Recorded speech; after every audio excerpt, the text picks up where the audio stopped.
All righty, we live. Hello, family. How's everybody doing?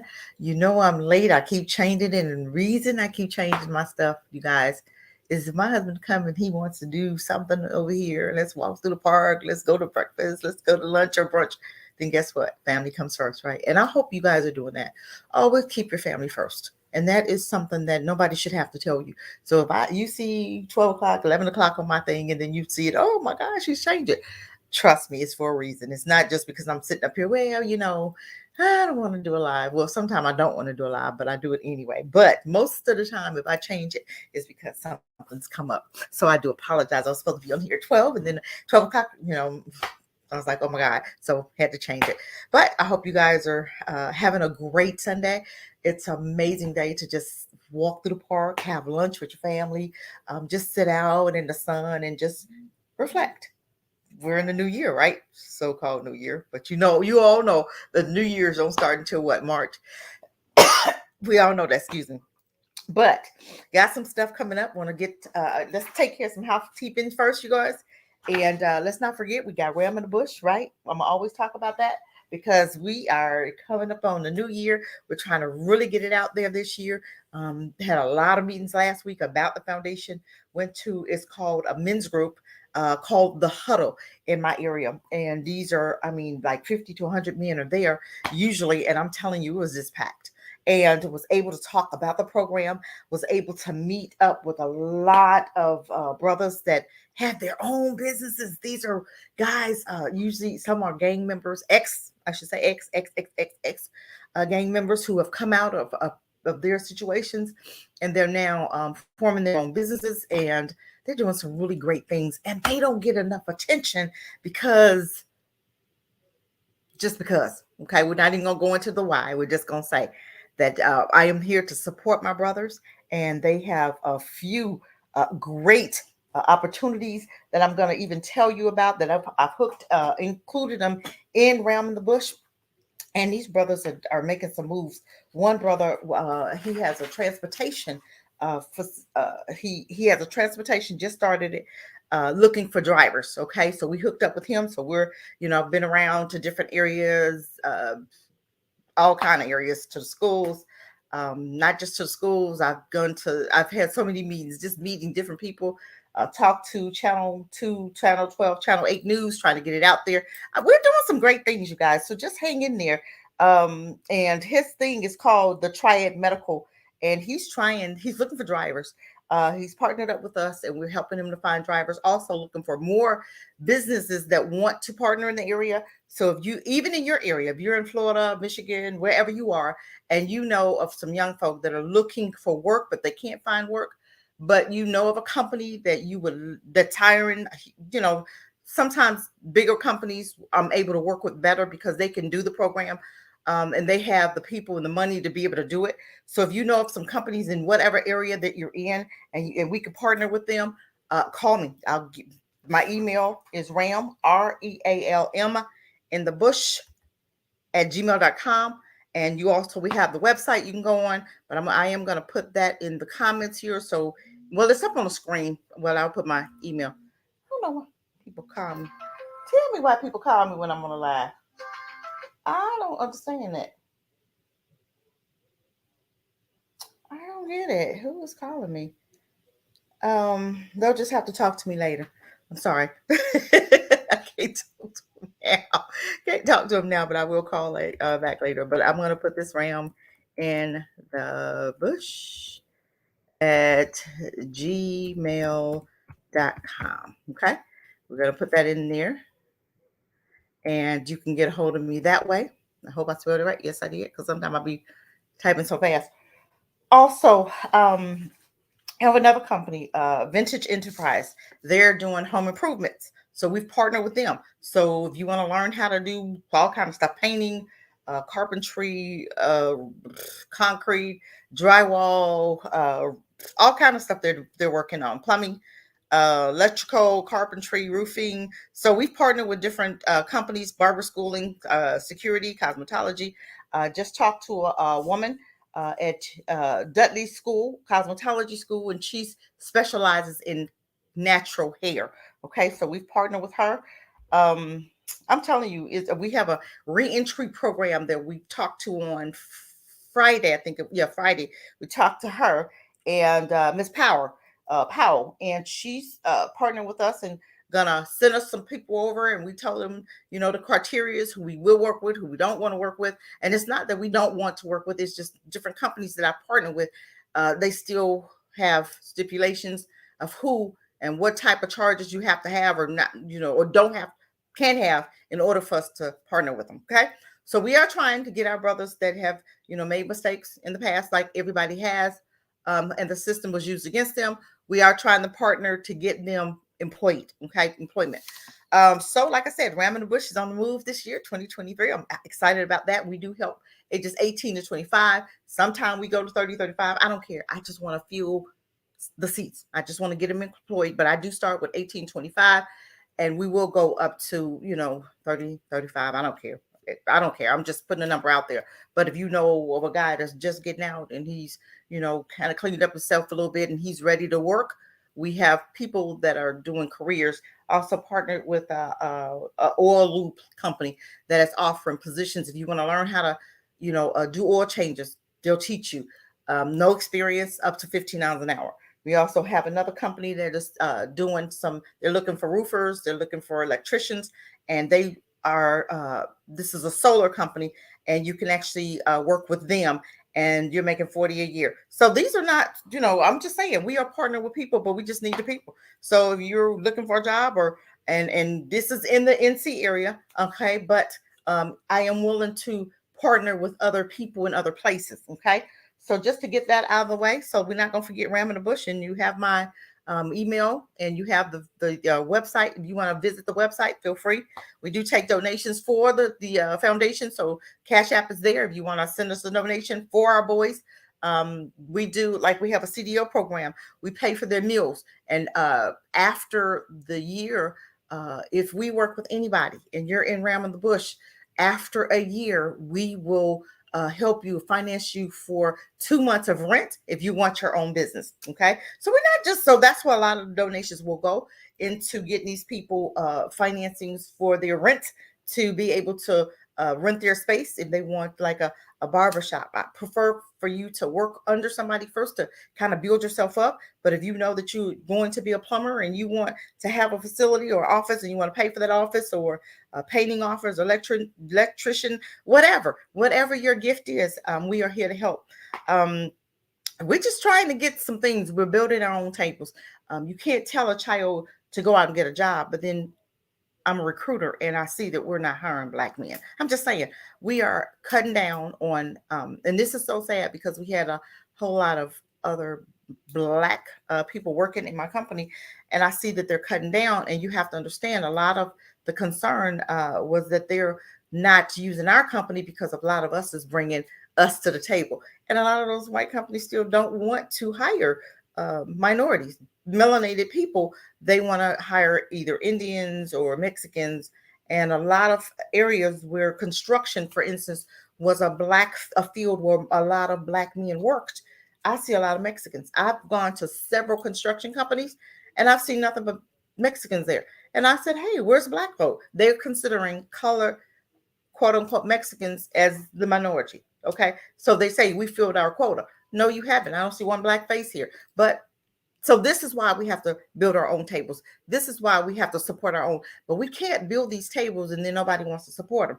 You gotta support your own. We will have a whole Black schools, Ix Institute.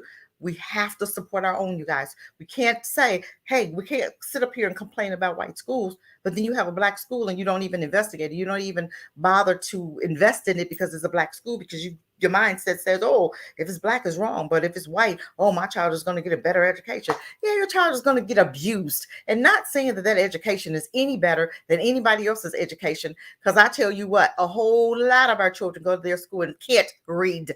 So educate that. I'm just sick of people saying, oh, I sent my child to this private white school and they got a better education. No, they got abused. Just like you get abused in their jobs.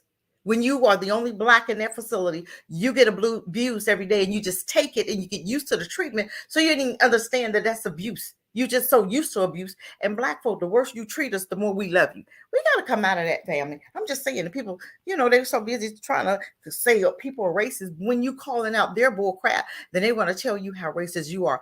I don't give a crap. You can call me whatever you want. I love black folk, and I'm gonna always watch out for mine. I'm gonna always watch out for my own first. I'm just saying. So let's get I don't want to get off the subject. I want to stay on topic today because we got a lot of things coming up to coming out that I want us to mention and talk about. And it's not just with the foundation, but that was one. And one a lot of people want to know uh, why did we start Remnant Bush? And we started it because we can't, just like the Jews. Did you ask them why they started? The most of the hospitals was created by the Jews. Most of a lot of businesses, the media, news, all that was created by them. You know why? Because they said if we can control it, we're going to hire ours. And that's what they did with a lot of hospitals that they created. They're hiring their own, right? Okay. So I want black people to get to the melanated people to get to the point where when we create something, you're supporting it. We can't create it, but you still giving your money over here when you have a whole black school here, or you have a whole black country company here. That, and a lot of my guys are homeowners. They're working in the home improvement area, and we need them. We need to support them. Stop giving your contracts to these other companies. Give it to your own. Let's start supporting our own. Let's get it in our heads that it's time for us to do for us. Okay. A lot of folk don't want to hear this, and I don't care, because guess what? This channel is not for everybody, and everybody is not going to rock with Cassie. And I know that, and it doesn't matter if I have 50 or 500. It doesn't matter. I want loyalty. It's all about loyalty. So if you're not black first, you log off, I'm good. I'm okay.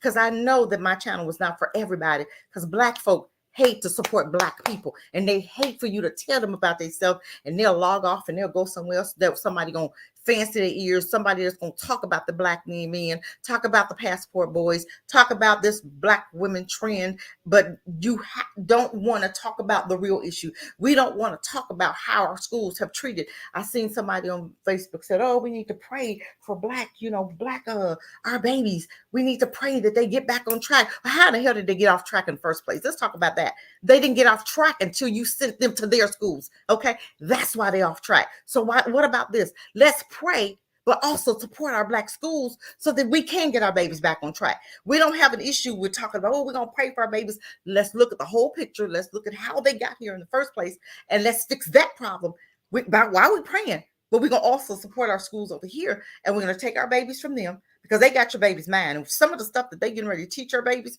our children are going to be so confused, and you're going to want to ride. Why you got this boy looking like a girl, and the girl acting like a boy, and the girl sleep with the girl, and the boy, you're going to have some confusion walk around your house. So you go ahead and keep on allowing them folk that don't look like us to continue educating your children.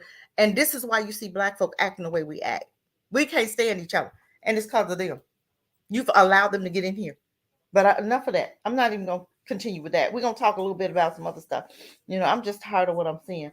And most folk ain't tired, but I am. But when you get tired, you make a difference. Okay, I want to talk about this 4-year-old, right? The 4-year-old that the teacher, and I'm gonna share my screen. I wish somebody on here would show me how to get could show me how I can.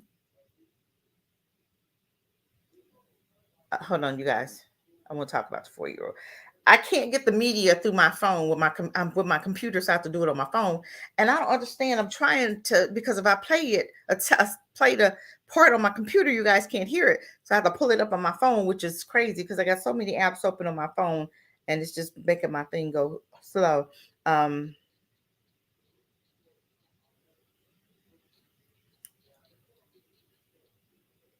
Who drowned? I want to hold on, you guys. I don't have no drowned in a pool.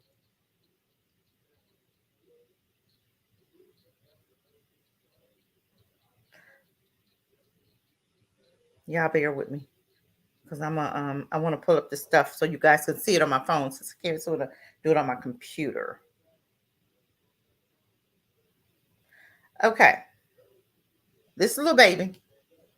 Okay, I'm gonna share my screen a little bit. Okay, that's the baby. Hey, forecast. Like and share, you guys, as y'all come in. Okay, this is the 4-year old drowned during the swimming lesson. Now his family wants answers. Okay, his family should have already had answers because it's been months. Okay, since this baby um, was drowned or was in the pool. Um, I want to do the one where now this happened in July, okay, of last year, and the woman is still out. I think she just got arrested, and I'm gonna pull that up. I'm gonna share my screen a little bit. You guys bear with me because I'm trying to present the stuff. And my computer, like I said, I can't get the the video on my computer to say, so you guys can hear it. So I don't know how to do that. So let's try. I'm gonna share my screen a little bit, and I might have to pull it up on my phone. Let's try it though. I'm going to share my screen. Where's my 4-year old at? Let's go in here and see where my 4-year-old is. I think this is it right here. But let me go up here first. Okay, this is my Nicholas right here. Nope, that's the other one. Nope, I want the 4-year-old. Sorry, y'all. I'll talk about Nicholas in a minute. Now, this is the lady. Okay, this is her face. Now, let me tell you something a little bit about this story, and maybe you'll help me to understand why are we still trusting enemies with our children by themselves. Okay, you are so trusted to these people. Now, you know their history. Okay, let's go there. We know their history, right? Okay, but we know their history.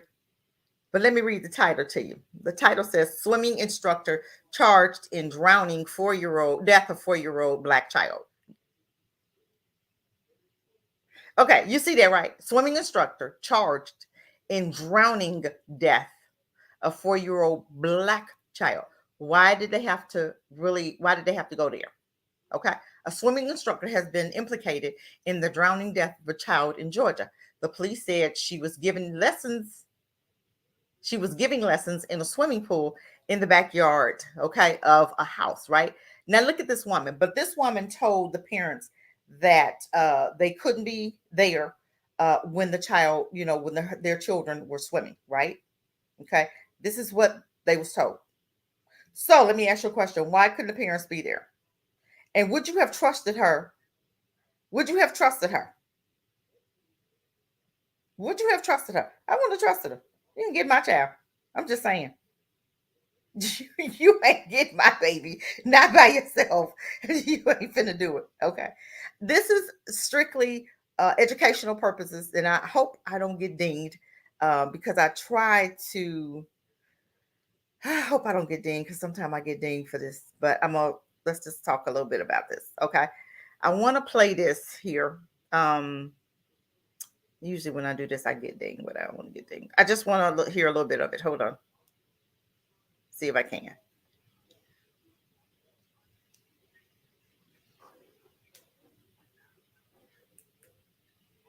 Hold on. I got this in my head. Hold on. Dang on it. I got the phone. Hold on, you guys. I'm sorry. I got I had it in my ear, but you guys won't be able to hear it. This is in my ear. But we have to get to the point where we are stop trusting enemies. Stop trusting these people that you know that have no good for your child. We have an issue with that. Okay. We media audio. I'm trying to get this out of my ear. Hold on, y'all. I know y'all gonna be like, oh my God, Cassie. Hold on, y'all. Hold on.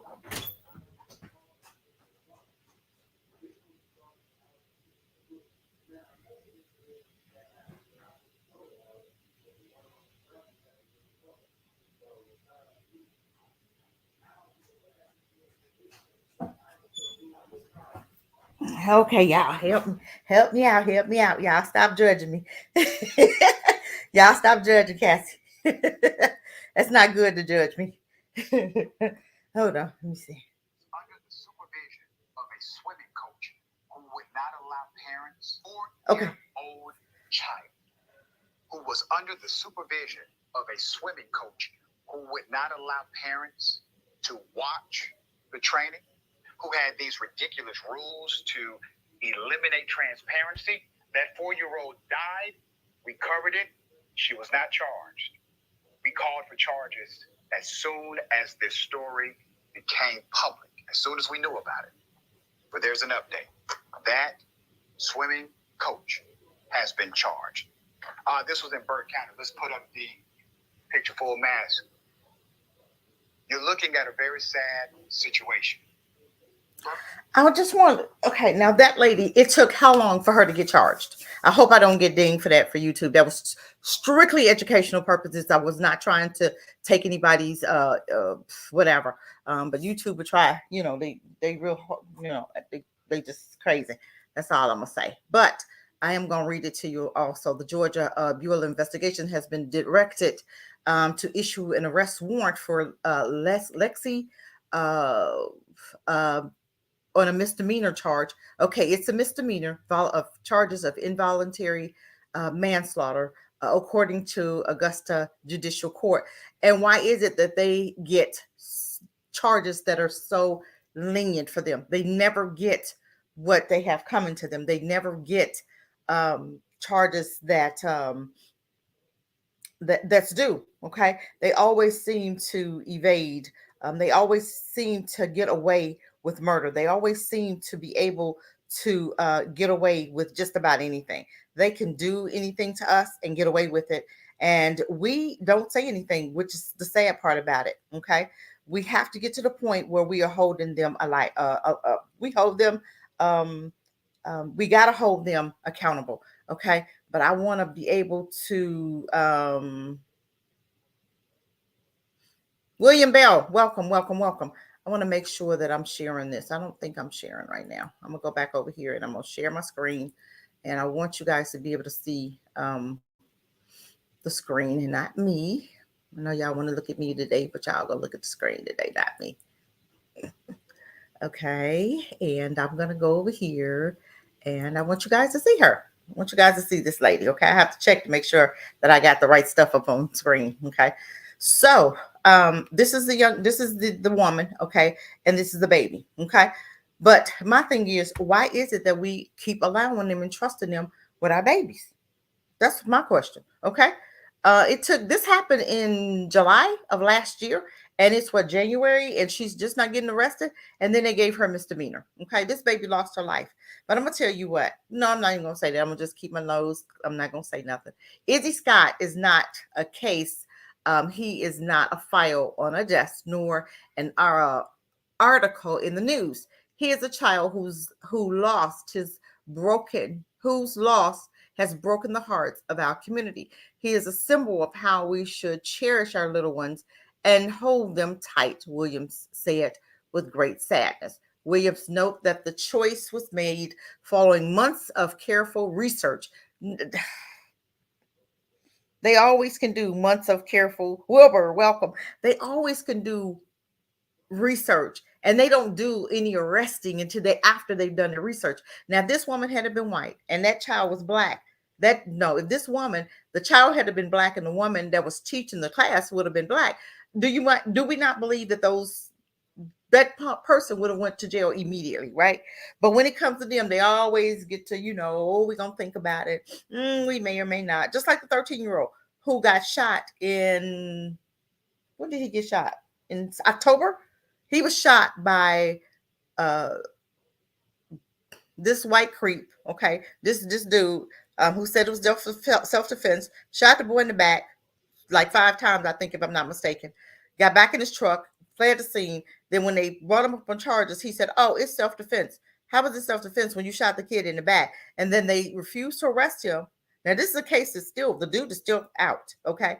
And they're refusing to arrest the dude because they're saying, "Oh, he said it was self-defense." Well, let's check. Where was the boy shot? Was he shot in the back or the front? If he was shot in the back, how was it self-defense? Tell me that. But they seem to be able to get off. That's not the only case that we have self-defense.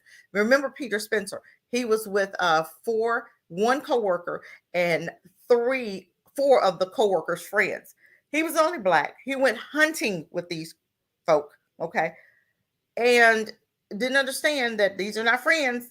He went hunting with them, came back, got shot 9 times in the back. I didn't say one. I said he got shot 9 times in the back.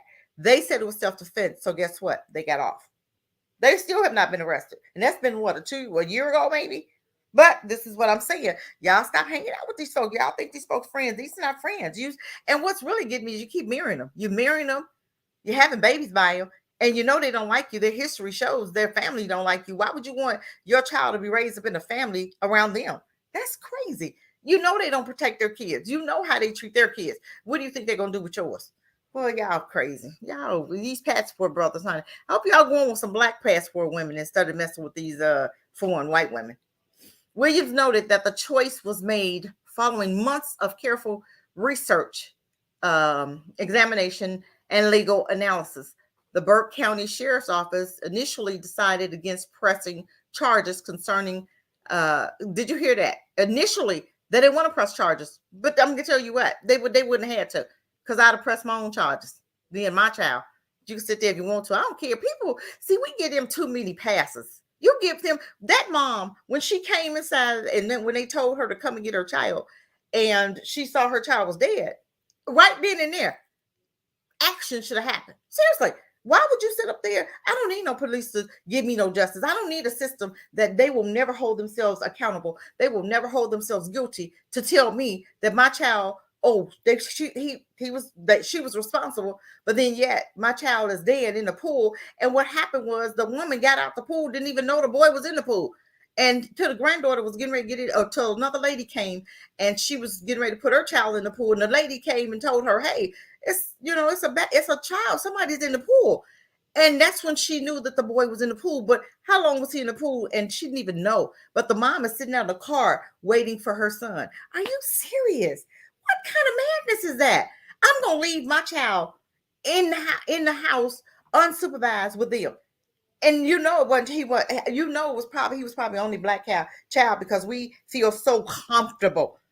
We feel so comfortable. 454, welcome, welcome. Wild Williams, welcome.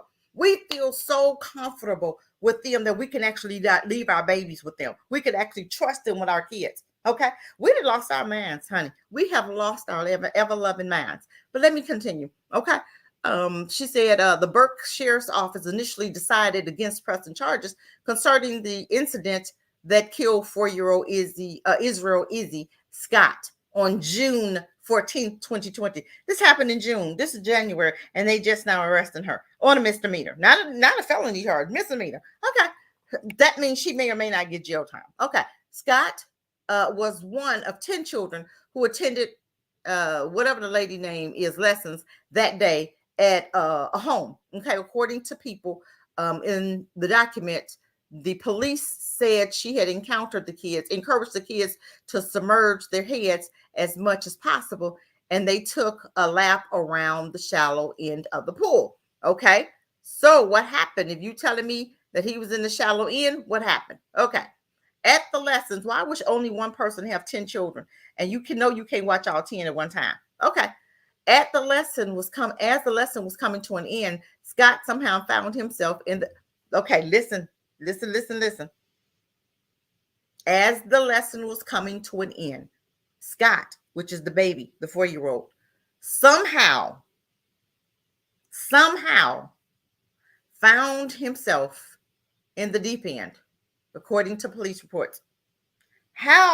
What do you mean somehow? Nobody saw him. You was in the water with him. How did you not know? If you're watching, how did you not know that he somehow went to the other end of the pool?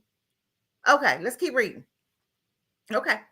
According to police report, the rest of the students, including Tennyson, okay, had already exited the pool by that time. Okay, so you weren't counting, or you weren't being aware, because one person cannot be in charge of 10 students that's swimming in a pool. You should have had some adults there, because if you had some adults there, other adults would have been able to help you watch with those other children. You can't watch but one at a time, and you got 10 in the water with you. So that means she's telling you that those other kids was out of the water. So you didn't notice the little boy wasn't out the water. You didn't do a head count when you got him out the water, or you didn't look at the pool after you got out the water to see if everybody had made it out the pool. Who does that? This is your business. So you're not going to stand there and say, okay, let me make sure everybody's out the pool. We talking about water now. Okay, we're talking about 10 children, and you are the only adult, but you didn't do a head count. You didn't even check the pool. You just got out and went in the house and didn't even look to see what was going on. Okay, let's continue. Okay. She admitted to police that she had missed. Okay, how did she miss? She missed the boy's disappearance until her granddaughter, who was about to use the pool vacuum, found his lifeless body at the bottom of the pool. What kind of, y'all need to help me here. See, I don't know. This is why I hate doing these stories. I'm gonna have to do something more positive this year. According to the police, reported the swimmer Towhinson jumped back into the pool right away to save the boy. How long was he in the pool? What you talking about saving somebody? You should have been there looking, watching. This would have never happened if you had did a head count when you got all them children out the water. Okay, but let's continue. Because you know you're gonna be flapping, and if you drowning anyway, you flapping, right? So you mean tell me you ain't hear nobody flapping out there? Okay, Tallahassee, which is the swimmer, okay, and a parent who also happened to be a registered nurse, performed CPR on the unconscious boy. Okay, the boy wasn't breathing on his own when deputies and the EMS personnel arrived. They continued CPR until they felt a pulse. Scott was transported via ambulance to a nearby hospital where he later passed away. How long was that boy in the water? And you talking about you did CPR until you felt a pulse. How long was that? Was he already brain dead? Okay, let's continue. Dory Scott, the boy's mother, was waiting outside in the car when she learned what had happened. Hold on. So you're in the car all this time. Other kids in the house or were the other kids gone? So why was that one parent allowed to be there? Something's not right. I don't understand. So you didn't see the ambulance drive up? Did you see the other kids leave out, or the other kids leaving and your child was still there, or the ambulance come up? You didn't see that? Something's not right with this story. I don't know. Something's not right. Dane Scott, the boy's mother, was waiting outside in her car when she learned what happened. Tennessee allegedly forbids parents from entering the swimming area while their children are taking lessons. You wouldn't have lost your damn mind. You wouldn't have had my child by yourself, period. He wouldn't have been there. You wouldn't have been teaching him swimming lessons anyway. YMCA is right up the street. Let's go to YMCA and I can stand there and I can watch. Okay, let's talk. Tamsin told police she was assured of the circumstances surrounding the boy's drowning death. Okay. She was unsure of the circumstances, surrounding the boy's death. How are you unsure when he was in your hands? He was in your hands. This is just like the story where the white mom went to a black young man's house and picked him up, his son and the boy, her son and the young man was friends. They picked the little black boy up from his house, took him to her house, and the boy ended up dead. Remember that story? And she didn't get arrested, nothing. They always are allowed to do whatever to your children, but let it be on the other hands. That black male mom that would have went and got that white child would have been arrested that same day. How is it that this boy was at your house and now he's dead? See, stuff like we can't never get the same justice, but we okay with that. We don't say nothing. We don't rise up. We don't burn shit down. We don't say nothing. We just keep doing life as usual. This is why we keep getting the same treatment that we've been getting.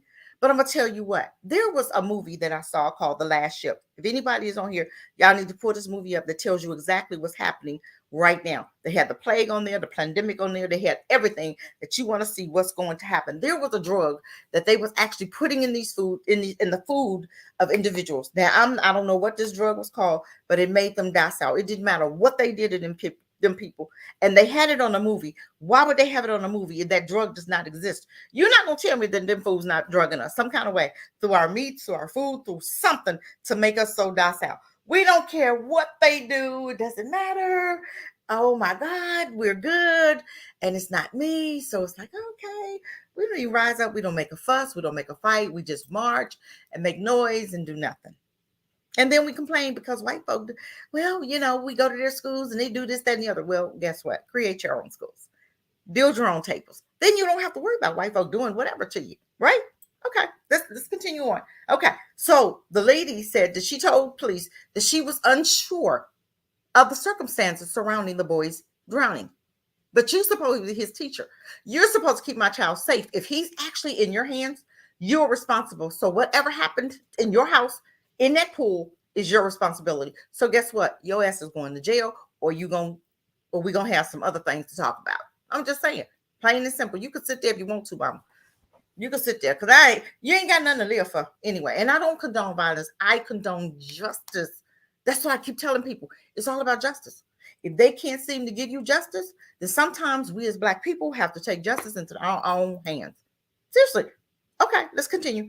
So the swimmer, Tallahassee, whatever her name is, claimed that the only thing that she can think of in her own mind is that while the kids were swimming, he got a little too close to the drop off, but she doesn't remember that because there was just splashing and she was watching them swim across. Okay, she was watching them swim across. The document said. So he got too close, but you're not watching. That's what that's telling me. You weren't watching all those kids. You couldn't watch 10 kids.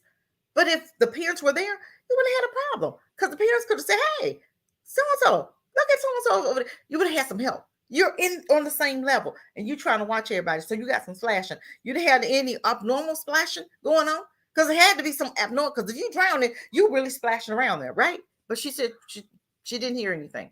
Okay, let's see if we can see. Let's see. Burke County Sheriff Office initially reported that the boy's death by drowning was an accident and not the result of criminal activity. D.A. Williams, however, has said he agrees with Scott's family and the Burke County's Solicitor General Office that legal consequences are called for. Why should a child so innocent, so precious, leave us so young? How could the law be so insufficient, placing no safeguards over the very people who are entrusted as lifeguards over our children, Williams said. Walter Scott, Israel's father, released a statement to whatever praising the DA's decision. We always go, okay, never mind. Anytime you leave a child under the care of someone else and you don't get that child back the same way that you sent them off, then that person ultimately is responsible to whatever extreme extent it might be, he said. The Scott family has created an organization in honor of Israel to cope with their loss and move forward with their lives. Only way I would have been able to move forward is that woman gets the same punishment that my child got. That's the only way. I don't know. Y'all call me whatever you want to, but I just believe that if you do something stupid, then you got to pay the price for whatever you do. Okay. They have a GoFundMe campaign initiated by Naomi Jones, aims to help raise awareness and change laws that protect children from instructor-led drownings and other forms of child neglect. Our goal is to help raise awareness and change laws that will protect. Do they actually think that they're? I'm done. Okay, let me just go ahead. Okay, Israel. I hate that happened to you, but let's take a look at this baby and this. Let's take a look again. Why would you trust her in the first place? Why do we trust them more than we trust our own? But we train. This is what we train. This is the Willie Lynch. We're gonna talk about that Willie Lynch. We're gonna talk about that. That Willie Lynch. I'm gonna tell you what. That Willie Lynch is still going on today, but they want you to believe that it's not. Okay, let's keep talking. Let's go. This is her. Okay, and this is the baby. Okay, we're gonna be done talking about. We're gonna be done right now. For right now, we're gonna be done. Okay, I want to talk about this young man here. Um, Missing High Point, 20-year-old found dead in a car. Okay, this was him. Hold on, this was him, and he was okay. We did a story on him last week, and it was 2 days before Christmas. This young man here, right here. Let me try to pull him up. Let's see if I can get a picture of him. Okay, this is him. He was found. Okay, 20 years old. I don't understand the area where the car was found. Is a very busy area. So from my understanding, tragic and heartbreaks detailed after 20-year-old missing last seen at Walmart's is found dead in a creek. Okay. This is the young man. Okay. Help me to understand what happened because the area where he was they're saying he was discovered halfway. His car was like upside down from what they say. it was submerged in a creek. So, and they're not saying that it was murder. They're not saying anything. They're just saying that he went from one area, one Walmart, and he was getting ready to go to another Walmart. But the way and the area that he would have traveled would have been still a busy area. So I don't understand why nobody saw that car before now. Where was the car? Was it just parked there? Was he somewhere else? And then they bought him or bought the car here and made it look like I'm not understanding, because it just seems like it's so much more to the story than um, the Sneed has last been. He was last seen on Main Street, what, in December 23rd. Okay, and they saying that they had gotten, I guess, several hundred reports, but he was just found Friday. Okay, but where was he at from December 20th, 23rd till January 6th? All this time, that car couldn't have been there all the time, because this area is a very busy area. Okay, I want to let's just see what was going on. Okay, um, this in High Point, 20-year-old found dead in car found halfway submerged in a creek. Okay, let's see. Missing High Point 20-year-old was found dead in a crashed car in Greensboro on Friday, according to. Okay, let's see. This was December 23rd. Began to a missing person investigations for Nicholas Jacoby Sneed. Um, Authorities believe that Sneed was traveling to Greensboro on that day in a black Infiniti M37. Okay, he was last seen at the Walmart on South Main in High Point. Investigators say they got hundreds of tips on Friday morning. Passerby reported a car that was upside down in a ditch. The car was in a ditch. That means it wasn't even submerged in a lot of water. The car was upside down in a ditch. So when you have thought that from December 23rd till now, that the tires, you would have saw the tires in this ditch. Is anybody else feeling something's not right here? Right? Something's not right. Exactly. Only one way for them to understand. An eye for an eye. You guys are right. Seriously. And until we understand this, nothing is going to change. We are so docile that we don't get offended. We don't get upset no matter what they do, because we are so busy believing or fearing that they're going to call us racist if we call them out on their bull crap. But you can call me what you want, because I'm gonna call you out every time. And they always say, Cassie, it's not always about color. Damn, it is always about color. What do you mean it's not always about color? But they can do what they want to you. Nothing happens. We don't get no kind of punishment, no kind of justice. Never the way we want it or need it. Just like that officer that walked around to the back of Atiana Jefferson. He got 11 years. You mean to tell me 11 years was all you can get at creep? He probably gonna do 5 years and he gonna be out. This is what I'm saying. They're not getting the time that they deserve. Just like that one officer got 2 years for killing Dante Wright. Remember the white officer Kim, that she said, "Oh, I now you've been on the force 25 freaking years, and you don't know that your gun is on the right side of you. Your taser's on the left, because if you're right-handed, your gun is gonna be on your right hand because you're right-handed. Now, if you're left-handed, but she's right-handed, so why would you assume that you don't know your taser, you left from your right? That gun's been on your side for 25 years, and you mean to tell me so any doctor can operate on somebody and they can actually pull the wrong equipment and kill that person and say, oh, I thought I had the things instead of the scissors or whatever. You feel me? You're not going to make that kind of mistake if you are good at what you do. Some of y'all on here, you do your job. You don't get your utensils or your tools mixed up, do you? You know what tool is what because you use it every day. So you mean to tell me that either these cops are they're dummies, ignorant idiots, or something's going on with them mentally if you don't know your gun from your taser?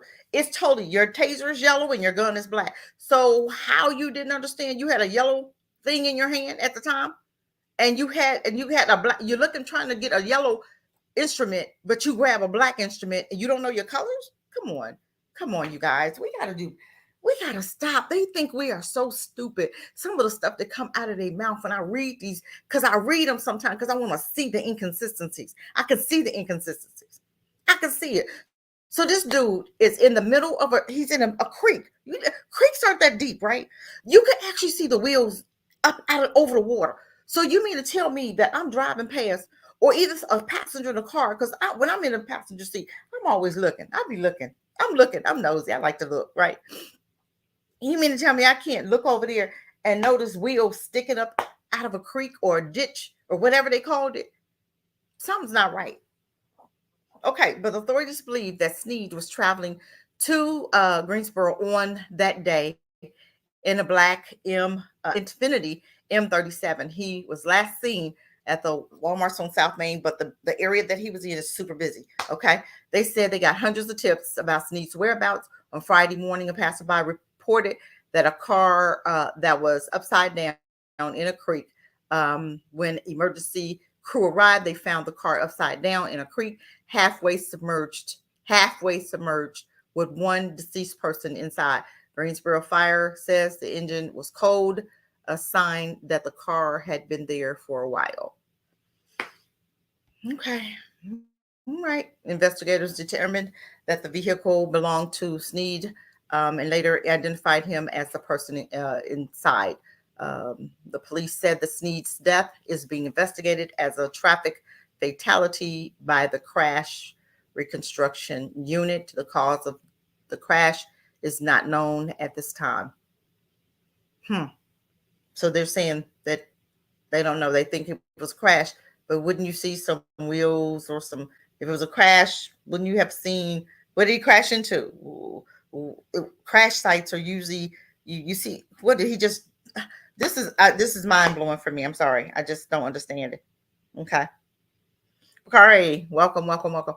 I don't understand. So this is very mind blowing for me. I don't understand.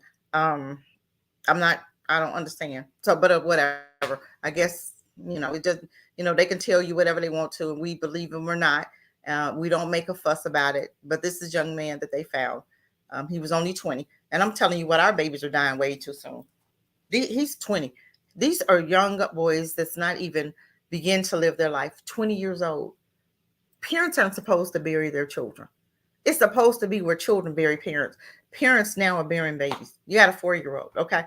Her life will just be, you'll never forget that baby. This is 20-year-old, you'll never forget him. We are just not supposed to be burying our babies. 20 years old, and what, did he take the shot and have a heart attack at the wheel? Let's talk about that, okay? I hope you guys have looked at this die suddenly .info. I hope you guys have looked at that, and that's a documentary that's out now that's talking about the ones that took the little whatever 2 years ago. They are coming up with strings of blood clots in their veins. Okay, so let's talk. That is something that needs to be talked about, but I ain't gonna talk about it today. But they probably, if I start talking about it, they probably will ban me, so I ain't gonna talk about it. But I'm just saying we have to understand a lot of people are going to start dropping dead, and this is what their concern is across the globe. Australia was talking about it, France, Germany, all these other countries are coming to America and say, hey, what was in those shots? What's going on? Because people literally across the globe is just falling dead, and they're not understanding. And Dr. Fauci at one point said, hey, we're not going to do any autopsies. We don't want autopsies to perform. Well, why don't you? Then you have a whole Bill Gates who told you, hey, we're going to get rid of 500 million people by by the V's, right? I don't want to say it. Y'all know what I mean. Okay. But we are not concerned about this. So we still are trusting people that has shown us, their history has shown us, they show you every day that they have an issue with you, and we still don't get it. I don't understand, y'all. I'm just having it. I don't get it. I don't get it. But that's another thing. Okay. We ain't gonna keep on. I'm just looking at y'all like y'all crazy. Let's talk about one more thing, and then we're gonna get into the deacons. I wanted to talk about the deacons, but I want to talk about this one where we had I'm just gonna play a little bit of this because let me just give you a little bit about it. What is going on? Nigerians in India are being deported. Okay, at an alarming rate, they're being deported. They're coming, have been in India, have businesses and doing what they do. Now they're being deported. Read the thing here. It says India conducts mass deportation of Nigerians without giving them a reason. Now I'm just playing a little bit of this, just a little bit. I don't want to get dinged.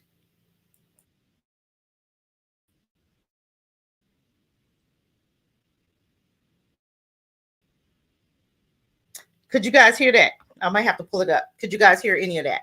I might have to pull it up on my phone. I'm thinking I may have to. Let me go to it, you guys. Hold on. Let me go to it. Let me go to it. I have to take my little thing down. I don't know why when I play it on my phone, I can't get it up, but let's just here.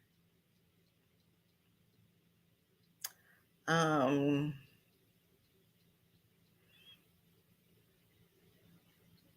they're conducting mass deportation of Nigerians without giving them a reason. I'm gonna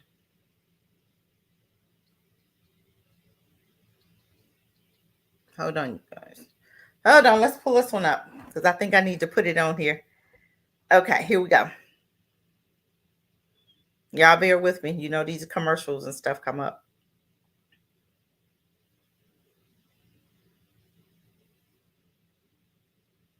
Hold on. Okay. Hope y'all be able to hear this. Hold on, I'm gonna turn it up. And I'm gonna come over here so I can show you what I'm saying. I'm gonna stop sharing for a minute. Y'all couldn't hear it. Okay. I don't know why it does that. Let's go in here. I want you guys to see this a little bit. Make sure my phone is turned up because I have to show it on my phone. Because when I try to show it on my computer, for whatever reason, it doesn't sound doesn't come through. But I'm gonna show it on my phone. Nigerian government to please, if really truly they have the interest of Nigerians at heart, they will come to the head out. They will reach out to the Indian government for proper at least negotiation in order for these little children to go. While there are some other children over here who some of them they've lost their parents, some of them their parents are in jail, and they need to go back home to reunite with their extended family, but they are all being denied here.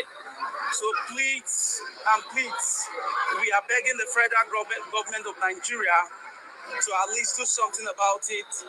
And I want to plead with all Nigerians to at least spread this video, share it all over every platform. Share this video over every platform so that it can reach out to the appropriate authority in order for them to do the necessary things. So please, we are making this video for the Nigerian government to please, if really truly they have the interest of Nigerians at heart, they will come to the head out. They will reach out to the Indian government for proper at least negotiation in order for these little children to go. While there are some other children over here who some of them they've lost their parents. You know, over the years I have been seeing these videos pop up more and more. Okay. So I didn't want to play that part because I don't want to get dinged. Okay, let's talk about that. Now, you know, you got Indians, you have Chinese, you have everybody in Africa, right? So when we see stuff like that, why is it that the Nigerians don't eye for an eye? Okay, I'm gonna come to you. I'm gonna ask you what's going on because I'm seeing my people being deported. You got a whole slew of loads of Indians in all across Africa, and this is where we come together: Kenya, Nigeria, Dar es Salaam, Tanzania, all these places that have Indians. Why aren't you coming together saying, wait a minute, what's going on? Because we can deport you. We can start deporting yours right now. And we can send the answers right on back, just like you doing ours, because we going to do the same thing, because we going to feed off of you. You can't treat our people respectful? Goodbye. We're going to do you the same way. But see, let's see what Nigeria's going to do. Because a lot of times they see us, just like when the Chinese, when they was doing the, remember 2 years ago, when they was locking them out and deporting them back and forth, and or some of them wouldn't even allow them to leave China, or they was deporting them. They was evicting them, and they was not allowing them to go into the different restaurants. What happened? Nothing. Africa said nothing. This is your country. These are your people. Why is it that we cannot ever defend our own? We look to other people to do it. No, we have to stop doing that. We got to get to the point where we find and feel that we are important enough to take up for us. We don't ever speak up. When other people, we see other people mistreating us, what we do? We turn our heads because I don't want to be called racist, because I don't want to be called out on my crap. I don't want nobody to call me out um, because I don't want nobody to call me out on what I'm doing, right? No. What's going on with that? Why is it that we don't ever stand up for each other? What's the problem? You got probably hundreds of thousands of Indians in Nigeria. Maybe not in Nigeria, but I know they're in Kenya because I've seen them. They have different areas in Kenya, different areas that you and even when I went, I seen the areas as far as the Chinese areas had paved roads, but then the other people that was born in Africa, in Kenya, their roads were not paved. They're living. I'm telling you, I tried to put the biggest ghetto. They have one in South Africa, but they have one in Kenya. They have 30 million people that they say that live, 30,000, I should say 30 million, 30,000 people in Africa that was living in this huge ghetto, this huge ghetto area, right? But we don't have that. Why? Africa is the richest country around. But if just because the West has not told you that you're rich, you don't believe it, but you don't do anything as far as fixing up your infrastructure. We gotta stop doing this. This bothers me so bad when I see stupid stuff like this. Other countries can treat your people any kind of way, and you just sit there and be like, "Well, not happening to me. I'm good. They write me a check. They can do whatever because I'm good. My family's taken care of." But you're gonna be held accountable. You're gonna be held accountable for not protecting your own. And this is the thing with Black people. We don't care about our own. I had a woman that came on and argued with me up and down on Facebook. And they had made a statement about them adopting our babies. And I made, of course, I had my little statements. And I told her a lot of times they're abusing our babies. How many times we've seen that they are coming to get our babies, and they're putting them in sex trafficking. They're abusing them. They won't, we just seen a white couple in Kenya, maybe, I think it was. Was it Kenya? No, it wasn't. I can't remember where it was, but it was one of the African continents or countries or whatever you call them. And they had abused Dar es Salaam, I think it was, and they was abusing a little boy. They adopted him. He had AIDS. He was a baby, maybe about 10. He was 10. And they was abusing the little boy, okay? And the neighbors saw it, but the neighbors did turn him in. But my thing is, the neighbors should have handled that. The neighbors should handle it. We don't have to turn anything into the authorities, because guess what? All they're going to do is pay them. The government's going to pay them, and they're going to turn their heads. Or they're going to bring them up on lesser charges. Just like we just saw, where there's a Cape Town, there is a country, a continent, a city in Africa that is a white-only city. How in the hell do you do that? How is it that we allow a Black city, a Black country, a Black continent to allow white supremacy to come on there and tell us, oh, we're going to have just an all-white city in Africa? You're in a whole Black country. If you want an all-white anything, you can go back to the Dutch, you can go back to Britain, you go back to your country, and you can have an all-white anything you want. But you cannot come to a Black country and have an all-white anything. Can we do that here? Can we have an all-Black area without it being burned down in America? Just like they in Jamaica just saw, where you had a whites-only club that Black folk couldn't attend. Guess what Jamaica did? They burned it down, which is what needs to happen. Africa shouldn't have never allowed that white-only city to be in a Black country. If you want an all-white anything, go back to where the Caucasus Mountains. Because I'm sure ain't no black people coming up there. Because it's too cold for me. But my thing is, if you want your just Black anything, the mountains are waiting. Caucasus Mountains are waiting for you. Go back there. How about that? Let's go back there. We're not doing that. We're not. And for Africans to allow that is disgusting to me. But this woman argued me up and down. It's okay. They're getting love. No, they're not. They're getting abused, and you're okay with them being abused. And she literally argued with me for the whole day. I had to look, lady, whatever you believe is what you believe, but I understand why you believe what you believe, because you've been colonized to believe that. You've been colonized to think the white folk your friends. Even though you live in South Africa and you went through apartheid, you still fighting for your enemy. You still fighting for a master. You still fighting for a colonizer that show you every day in Africa that they in a Black country that they don't like you, but you're okay with it. And that's okay, because I'm okay with it, because I ain't got to live with it. I don't care what you do. I don't care. But got one more thing. Want to talk about, y'all. What about this family? I'm just venting here. Oh Lord, what did I do? I don't even know what I did. Y'all help me out here. Okay, here we go. That's crazy. Y'all know, boy, I tell you, I'm me and this computers, we be fighting, honey. We be fighting all the time. Okay, but we're not gonna do that one. We did the India one, but I want y'all to see. Y'all gotta help me out with this one. Help me out with this one, y'all. Please help me. You remember the land? Um,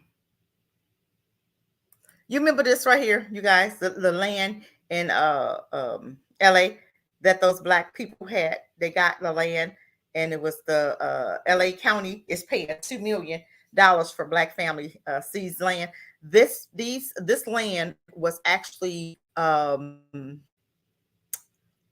property that was given back. This land was given back because their ancestors had the land, and we're gonna read a little bit about it. The ancestors had the land, and LA was going to pay the family $450,000 a year to rent the land. Okay, um, so they rather get the $20 million. Now, you guys help me to understand that.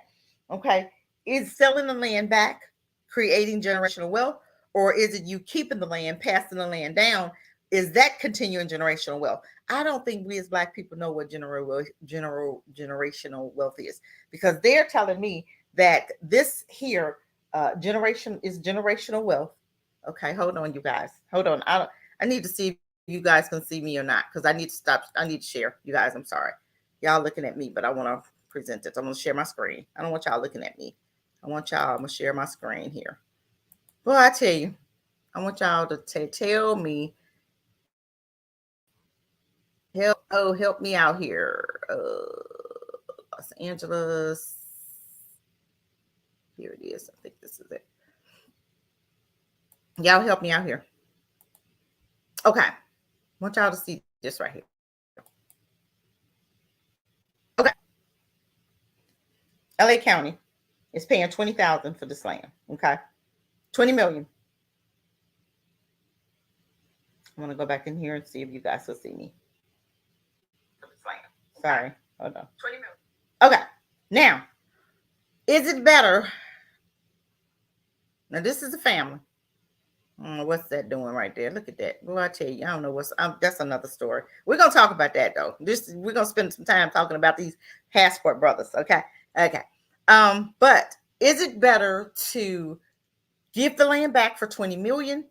Is that creating generational wealth, or is it you collecting the $450,000 every year for them to rent the land? Is that creating generational wealth? And why is it that they believe that selling the land back is creating generational wealth? Because that's what they actually said. So let's read a little bit of that. This is just stuff that just gets my blood boiling. We're gonna get on the defense, because this is what I believe that we should be doing as black people. We're gonna talk about my deacons in defense. We're gonna talk about them in a minute. But this Southern California beachfront property was taken from a black couple through eminent domain, which, you know, back in the day, they used to take land and make parks out of it, which a lot of black cities are parks now. A lot of our black cities are lakes now. So that to them is eminent domain. Instead of me allowing you to have your generational wealth, to pass down your land, to pass down your property, to pass down anything that belongs to your family. But I just heard one white woman said that, oh, generational wealth is not passed down. What the hell does they call generational wealth? Is it's not passed down? That makes no sense what you just said. And see, they'll lie and say anything out of their mouth, hoping and believe that you believe the lie because I'm white and I say so. Ain't nobody listen with all that. Okay. Anyway, so is it better for them to sell the land, get $20 million? Because I guess that all these people here, 1, 2, 3, well, she include 1, 2, 3, 4, 5, 6 people, maybe 5 people to get what? 5, 10, 15, 20, 25, maybe $3 million a piece. Is that generational wealth? Is that passing that down? They're going to spend that up in what? A matter of a year, 2 years, because none of them look like they're going to understand how to invest it to make it generational. Okay. But my thing is, if we kept the land, that's going to increase our generational wealth more so than us just giving it back for them for $20 million. But this land was actually worth quadrillions amount of money by now, because when they sold the land, they stole the land from this couple, right? It was worth money then. So let's just read a little bit about that. Okay. Was taken from the black couple through eminent domain and a century ago and returned to their heirs last year. will be sold back to the LA County for nearly $20 million, official says Tuesday. The heirs decided to sell what was once known as Bruce's Beach, was announced by Janice Hain, chair of the County Board of Supervisors, and State Representative Stephen Bradford, who led local state government efforts to undo long ago injustice. Okay, this fight has always been about what's best for the Bruce family, and they feel what is best for them is selling this property back to the county for nearly 20 million and finally rebuilding the generational wealth they were denied for nearly a century. I don't understand that. So they are thinking that if I sell the land back for 20 million, that's going to create generational wealth. But you have land already in your hand. Land is everything. You can build on that land. You can take that land and you can build a resort on that land. You can do anything you want on that land. That is your land. That's a beach right now. So why not build something like a resort, or why not use that $400,000, or why not use the land and build on the land, and they're paying you $450,000 for the land. You can use that money, okay, and you can leverage against that property and build a resort, or build something else, build homes in that area. Okay, because that beach is huge, right? But around the beach, I'm sure you have land around the beach where you could actually use that to build affordable housing. I'm just saying, it's things that you can do as being owners of all that land that's worth quadrillions of dollars right now. Because when they took it, it was worth millions. Okay, but let's see. Bradford, who authorized the state legislation, was unable that enabled the land's return. He said support. He said he supported the heirs' decision to sell it to the county because current zoning regulations would prevent them from developing it in an economical, beneficial manner. My thing is, okay, can we do a rezoning? Can they go in and rezone that land? Because sometimes you could change the laws. Okay, this is what it was before it was sold to you guys. So we wanted to return back to what it was before we sold it to you guys. Turn it back to what it was. You don't have to fight this. This is already the fight. This is not a fight that you need to get into. Okay. The land in the city of Manhattan Beach was purchased in 1912 by Willa and Charles Bruce, who built a small resort for African Americans on the southern shores of Santa Monica Bay. Okay. Now that's what it was back in the day. Okay. The Bruces suffered racial harassment from white neighbors, and in the 1920s, the Manhattan Beach City Council condemned the property and took it through eminent domain. How are you going to look at the area of that land? Okay, can you guys see the area? Look at the area of as far as what's around that land. So you mean to tell me what's that around that? That's the beach. Okay, all of this is around that land. Does that land belong to them too? Okay. Let's continue. The city did nothing with the property, and it was transferred to the state of California and then to Los Angeles County. The county built its lifeguards training headquarters on the land, which includes a small parking lot. Okay, look at all of that. Okay, you could turn that parking lot into something, right?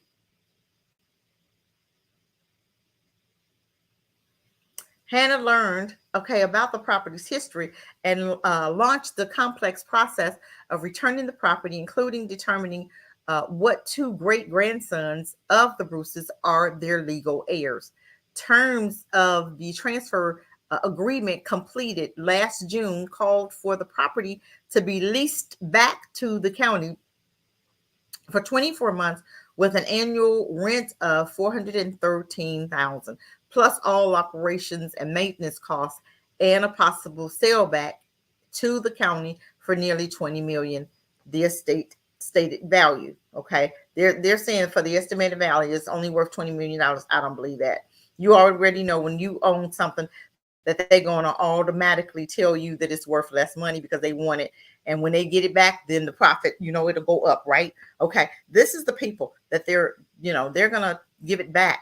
Dream team. What are you dreaming? You're just giving back your that makes no sense to me. Oh, maybe I don't understand. Maybe is do you guys think it's more to this? I think it's more to this than meets the eye. It's always more to it. They only tell you so much. They're probably not telling you that these people are having a hard time developing the land. It's so many stipulations, so much red tape to it that they're not going to let them go move left or right with it. So you have something that you're not even going to be able to do anything with. And after the 2 years, what are they going to do with the land? They probably would have lost the land anyway. So you got to look at that stuff like that and what's really going on. So this county, so LA is going to get this land back that they stole from a family, okay, and they're going to be able to pay just $20 million for for the land to get it back because they only said that they had a contract for the land for 2 years, right? And then what was going to happen after the 2 years? So we got to look at that. So I guess maybe we're not looking at the whole bigger picture. So they probably would have lost the land anyway because they wouldn't have been able to pay for the maintenance and all this other stuff. So again, our generational wealth is stolen again. You know what I'm saying? Yes, the land is worth more. You're right. We don't think in long term. Yep, they're not talking about the value. They are valuing the people. Yep, you're right, Bakari. You're right. That means I'm telling you, it's so much to this story. This is so much bigger than this family right here because they have laws in place that stops them from developing other things on the land. But my thing is, when these people bought the land, it was a resort. It was probably making a little bit, it's probably making some money back in the day. But guess what? If you switch it back to what it was, make it a resort again. Okay. You got all that land and stuff around it. Make it a resort again. Okay. And then bring it back to its original. And then that way you can do what the family was doing before. And they had a resort, which was making money. So that will help them to bring in income and they'll be able to pay the taxes and do some of the other stuff that needs to be done for that property. But the way it is, they're probably not going to be able to make a profit because, that lifeguard thing is only going to be rented for 2 years. And then what's going to happen after 2 years? They're probably going to still owe taxes and some other stuff that's going to be attached to land, and they're not going to be afforded. So they're thinking about, okay, we're probably going to lose the land anyway. So, but my thing is, I'm serious. Sometimes you got to get, hey Isaac, welcome, welcome. Sometimes you have to get with people that's where you're trying to go instead of you understanding with your mindset on what can be done and what can't be done and what we need to do. Because if you've never had this much land before and all of a sudden it's dropped in your lap, you really don't know what to do with it because we have not really had all of this. You know what I'm saying? So we have to understand and do some research to find out what is it that can be done with this land. What do we need to do with it, and what laws do we need to go after being changed so that we can be able to do what we need to do as far as our land is concerned. It's just things that needs to happen here that's not happened, and I guarantee you that LA ain't budging on nothing because they already hoping and praying that this family will lose the land so they get it back anyway. So, they got some things in place for them. So I'm not even going to say nothing because I don't know the whole story. I should, but I did want to bring it up just so I can help, so I can understand and maybe get some ideas as far as what's really going on here. What is really going on here with this land thing here? It makes no sense. And they're only going to tell us so much. And it's not even that much on this story. So it's all good. So now we're going to talk about one more thing. Gentrification. The property is worthless while we live there. You're right. And then guess what? When they buy it, they move in. It's really valuable and we can't afford to live in our neighborhoods anymore. You're right. Gentrification. Let's stop calling it gentrification and call it segregation is what we really should call it. Okay. Because when they get done doing what they do to it, what happens to that land? I'm gonna put the link in there. If anybody want to come here and have something to say, feel free. But my thing is we have to get to the place where we're not gonna call it what their talking points are. We're gonna call it what it is, and it's segregation. And we all know that. It's segregation for real. It ain't no gentrification, nothing. Already know that when they come in and they make it for white folk only, they want to change the name, but it still means the same thing. But we'll sit up there and go along with their talking points all we can. And it's always about segregation. Ain't no gentrification. It's segregation, period. We then went right back to segregation. But if we had said, hey, we want to do this, let's look, this is not, if we had talked about us separating and doing stuff like what they do, we just rename it, they'll call us out on our crap too. Just like them people with them 100 acres, the black family. They said, oh, that's racism. Y'all want to segregate yourself. Dude, we already segregated. What the hell are you talking about? We've already been segregated. Already. We've never changed. So what are you talking about? That's what bothers me about black people. Let me go in here and share one more thing. But if y'all anybody want to come on up and let's have something to say. But let me go in here. I want to share one more thing, and I do want to talk about my deacons of defense. You know, I love this stuff. You know, I was made for this. This is what I do. I'm serious, y'all. I love stuff like this. Let's talk about my deacons of defense. Let's talk about my babies. Deacons of defense. I wish I can pull up a picture. Can we get a picture of them? Uh,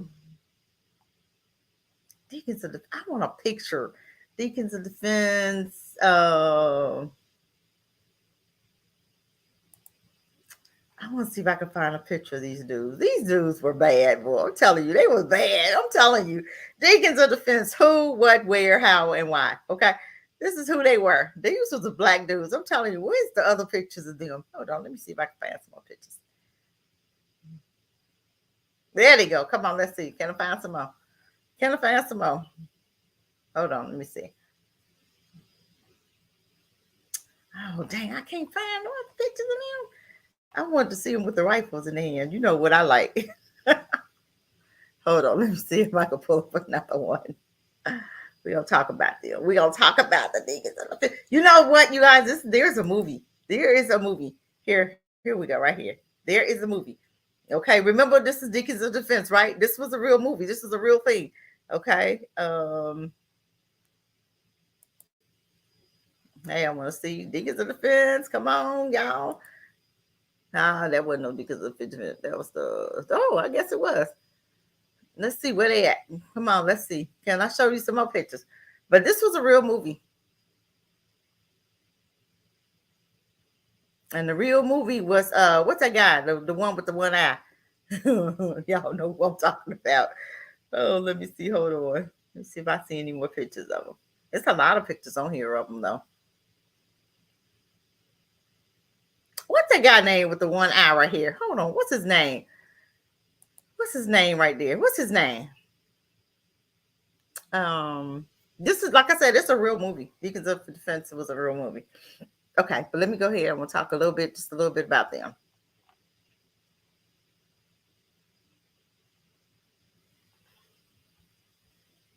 Okay. Discriminatory treatment and bias actions of white vigilant groups and law enforcement agencies toward black civil rights activists during the mid and late 20th century led to the formation of an armed group of African Americans. Okay. Now, I don't recall any of them going to jail. If they did, please enlighten me. Forrest Whitaker. Yes, yes, yes, yes. He's funny. Okay. This group was formed, and this is what I don't understand with us. Why don't we do something like this? Well, we did in FAC, right? But he went to jail. But it's not funny because I don't believe that brother should be in jail. But anytime we do anything like that, now we either die. Well, we don't die as much. Pretty much they'll send you to prison, right? Okay. This group was founded with the goal of why is people calling me?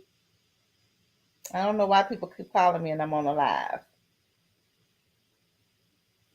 Anyway, um, this group was founded with the goal of protecting and ensuring. Hold on, the little thing went off. Okay. Um, hold on, you guys.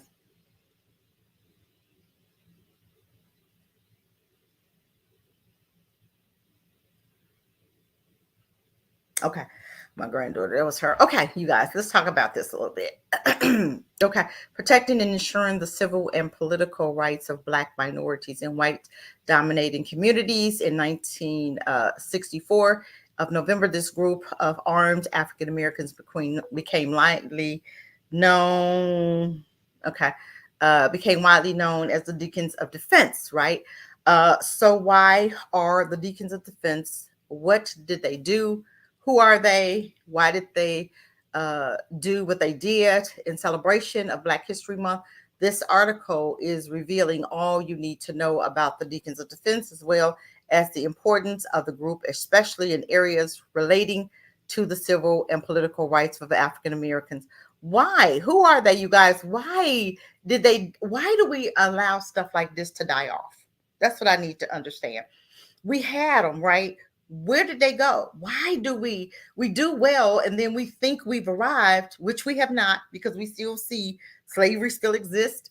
And we're trying to get reparations, but everybody come up with a reason why we can't. But they gave the white slave owners reparations, but when it comes to giving black folk anything, we always say, oh, the black and or the Mexicans or the black and brown. When they talk about the Mexicans or the brown people, they never say the black and brown, do they? Black folk always got to say, oh, the black and brown. I don't know why we allow them to tell us our talking points. Why is it that we allow them to think for us? Okay, I'm almost done here, you guys. I'm not going to be here long. I've done enough. I've said enough. Deacons of Defense was founded due to the discrimination and unjust treatment of African American civil rights activists. But do we believe that we still don't face that today? Okay, so we still actually needed this group, right? We really do need this group. Okay, before the 1965 Voting Act, Rights Act, okay, which was whatever, African Americans were not allowed to exercise any form of civil or political rights. The Black minority group. Do you guys still believe that we're the minorities in this country? Do you still believe that? I don't believe it. I believe our numbers are much higher than what they say, because they always keep us between 12 and 13%, right? So you mean we've not had any babies? We've not expand, but you could say the Mexicans that come here and they've only been here, what, maybe 4 or 5 years, and they'll say, oh, the Mexicans went from 12, now they're at 21%. So you mean the black folks been here 500 years and we still at 12%? Are you serious? Come on, y'all. Come on. I hate when people don't do their homework and keep on talking white supremacy talking points.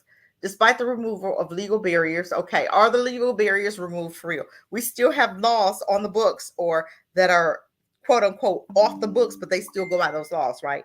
They still go by those laws, right? We can come up with some laws, and even Forecast on his show has talked about some laws that they say are gone off the books, but we can see this still happening. They say Willie Lynch was a lie, but they want to tell you that Willie Lynch was a lie. But I am still looking at the Willie Lynch, the letter. I'm looking and I see it's true. I'm looking. You trying to tell me that what I'm not seeing is not true? I'm looking at stuff. Oh, it's nothing to see. Your eyes are playing jokes. It's not a Willie Lynch. That letter was a lie. But I'm looking at the results of what you tell me is a lie. I'm looking at the results. So it had to be a letter somewhere, someplace. Okay. But let's keep talking. Okay.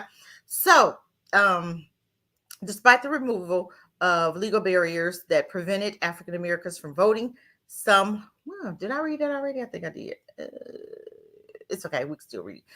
Some white dominant groups and communities, especially in Southern America, were not prepared to allow African Americans to vote or exercise any civil or political rights. White vigilance groups like the KKK and supporters of the Jim Crow legislation were at the forefront of this resistance in a bid to agitate for their civil and political rights. African American civil rights activists engaged in several demonstrations using placards and cardboards to ask that their rights be respected and enforced. When you ask a bully to stop bullying you, do they ever just stop? That's what I need to know. When I asked, if you remember in high school, you guys, Forecast, I know you'd have been bullied or probably did a little bullying. Bakari. I'm just kidding. I'm just saying, you guys, when you ask a bully, please bully, can you stop bullying me today? I'm really tired of getting beat up.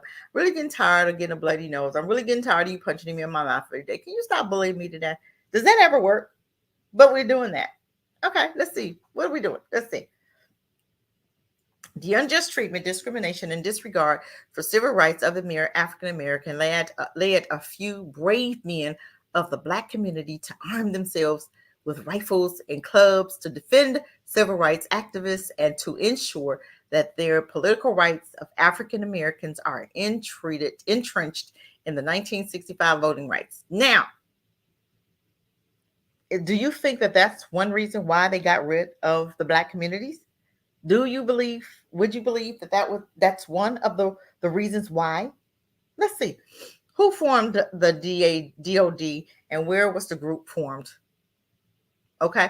The Deacons of Defense was formed by a group of men led by Ernest Thomas and Frederick Douglass. The first known chapter of the Deacons were formed in Johannesburg, Louisiana, which you know, Louisiana is, ooh, that place is terrible. They needed a group on every corner out here.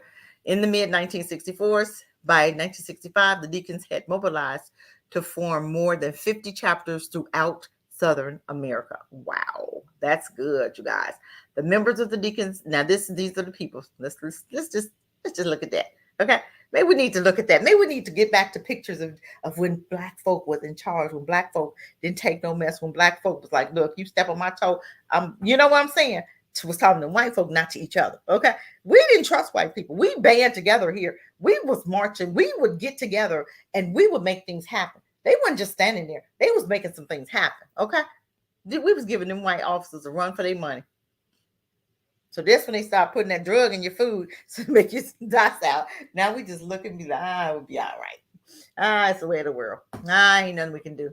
We'll just keep marching. Ask the bullies stop bullying us. It'll be okay. This is what we do now. Members of the Deacons of Defense were average African Americans and everyday citizens. A good part of the group also consisted of Army veterans. We have Army veterans now, right? That could actually do this, right? They know how to fight. They know what they're doing. We could actually have our own police force. We could actually have our own protectors promoting and protecting our neighborhoods. And also, you can go into the schools, fathers, okay? Because I've seen it was dads in Louisiana. They have a group, fathers in the schools, a group of dads in charge, the dads on bad dads something. It was a group that these dads went into the schools and they were they straightened schools out. Okay. I gotta find that group. Hold on, let me see. Hold on, y'all. Hold on, let me see. Hold on.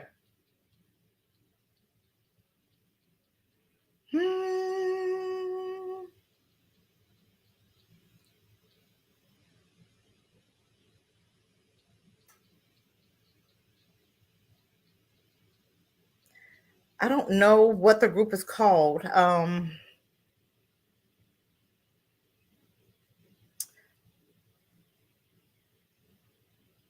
on once. Dads in schools. What was the name of it? Dads in schools. I think it's called Dads in Schools. I think it is Dads in School. I think that's what it's called. Okay, I think. Hold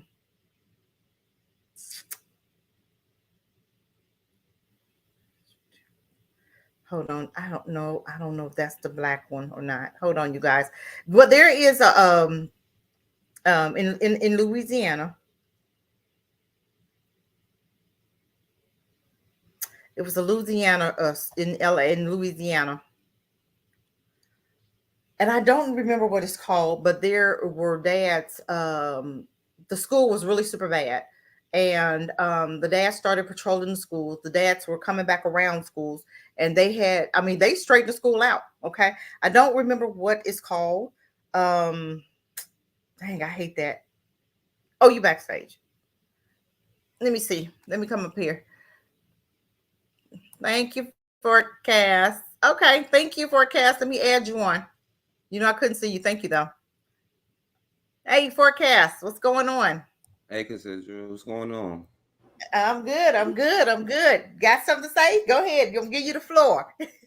Yeah. I just came on, well, just to support you. You know, you going in. I appreciate all the information. I didn't even hear about that other brother that you showed that was found in the car. I didn't even hear about that one. Oh yeah, that was a local thing here. Yeah, he was only 20 years old, and it was super sad because he came up mentioned what missing December, like 2 days before Christmas, and they just found him. So yeah, Yeah, yeah, and like what you're saying is like, yo, it's important. It's only one thing, like, yo, when you got, like, I was quiet in school, you know what I'm saying? But you know what, somebody mess with me, then you like, if they tell jokes on you, you learn how to tell jokes back on them. And then you know what, they're mhm, not gonna do it anymore, you know. Or if yes, somebody hit you, you hit them back. And then eventually, you know what, I got cool, like nobody bullied me or nothing like that, but I was a quiet one, you know. But when they sing you ain't gonna take it, then they not gonna do the same thing. Now, sometimes, you know, people not gonna learn except for one way, you know, And I don't know how many years we gotta sit there and explain to them, why it's wrong. Their actions are so wrong. Obviously, they don't think so, and you can't be in the same society and the same thing as somebody else and then expect them to like not do what they can do to control it. Nobody else is like us, we the only ones that want to hold hands. And like you were saying with the Deacons of Defense, like that was a thing in the Black community, Black men protecting the communities, like from the 1800s, like before Frederick Douglass. I know they said Frederick Douglass, but yo, you come into a Black community, like the brothers, they would, they had, it was one where they shot out the street lights and stuff like that because they heard the white people was going to come attack them. So they planted up on the roofs and all these places, and any car that came close to their neighborhood, they shot it up, and they ended up killing some cops. And then like they tried to come back, but the white people couldn't even come into their communities because they protected those communities. And at the end of the day, like there's no way that you're gonna get around it. And yeah, with the land thing, that's the thing. We don't think generationally. We are selfish when it comes to that. Like, how can I be more comfortable in this? I used to say, do we want freedom, equality, or comfort? You know what I'm saying? Maybe at first we wanted equality, but now I think we just want comfort. Like, it don't got to be equal, just as long as we can be comfortable in their system, And with this land, like we don't think on the long term, the land is going to be valuable way longer than their money is going to be valuable. You don't even know how long their money is even going to be worth anything. And the resources that you could possibly extract from the land. And if you charging somebody annually, it's going to eventually add up to more than what they is, even if their money do stay in the thing. Like, we just don't think about our children in a generational way, but we may have to start to think that we may not even see the finish line, but it's up to us to put our children in a better position so that they can reach that line that we're trying to get to. Is a generational battle thing, you know what I'm saying? So like generational wealth is important, but it's also generational mindsets that we don't give the wealth away once we pass it down to our children. Because if they give it away, then what we did is nothing. So it's important for us to recognize, and to teach our kids how to maintain. So, but yeah, that's all I wanted to say. Wow, that's good. That's a mouthful right there. But I want people to understand, just like you said, how we don't pass down the generational wealth. We had a Black company here in North Carolina. The guy was Black. He was the only Black plumber. He had a company in the area, right? It from Raleigh to Durham. He was the only Black company, right? This dude sold it out to a white company, but he had nephews that he was training under him. He didn't even give them an opportunity to buy it. They could have, what he could have did was sold it to the nephews. They were plumbers, because one of his nephews came to look at my well, because I have well water, right? And the well one day was messing up, so we had them to come out and look at it. And he was talking about this. He said, me and my brother were plumbers with my uncle. We didn't even know he was selling it. And he sold the company right from under them, didn't even give them opportunity to buy it. And I said, well, the uncle, because the company was doing good, because the uncle had it for so long. So he had clients. He had already a clientele for them. So all they had to do was make a contract to say, hey, we're going to pay our uncle so much a month from the profit that we have, because he built the company. And the uncle would have been taken care of till the day he died.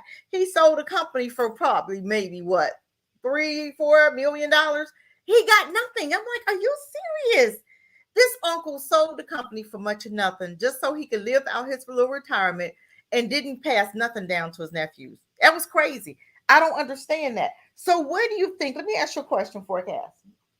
Where do you think it went wrong, or when did it stop where our men stopped protecting the communities, our children, and the women? Where did that happen? What happened? Where'd that go? See, the thing is, I think it's multiple times. Like in the beginning, I think that we didn't have, we had too much tribalism going on, to where we didn't look at each other as our friends, and we allow other outsiders to come in and take advantage of us, which how we got caught up in the situation. And I think that, during that whole process, we started like, yo, okay, Blackness, like we're Black people, we're all one tribe, you know what I'm saying? And I think, and this is me personally, nothing personal to Bukhari or nothing like that, but I think the children of the civil rights generation, and I'm not blaming them, I'm just saying, like, they was the first ones to go to integrated schools. I think they didn't know who their enemy was. Even the people fighting for integration knew who the enemy was. They just sacrificed their children to them, you know what I'm saying, so they could be a part of their society. And I think that that's a big part where we dropped the ball. And then today we suffer from the illusion of inclusion, like the integration thing, you know what I'm saying, where we sent our kids to their schools. We lost Black teachers.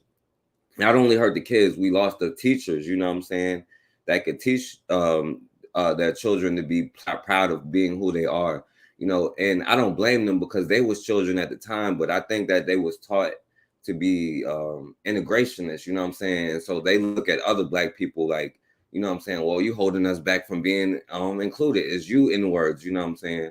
So I think that's where we kind of dropped the ball as far as protecting our communities the way that we were. Because even coons back then couldn't deny the situation they was in.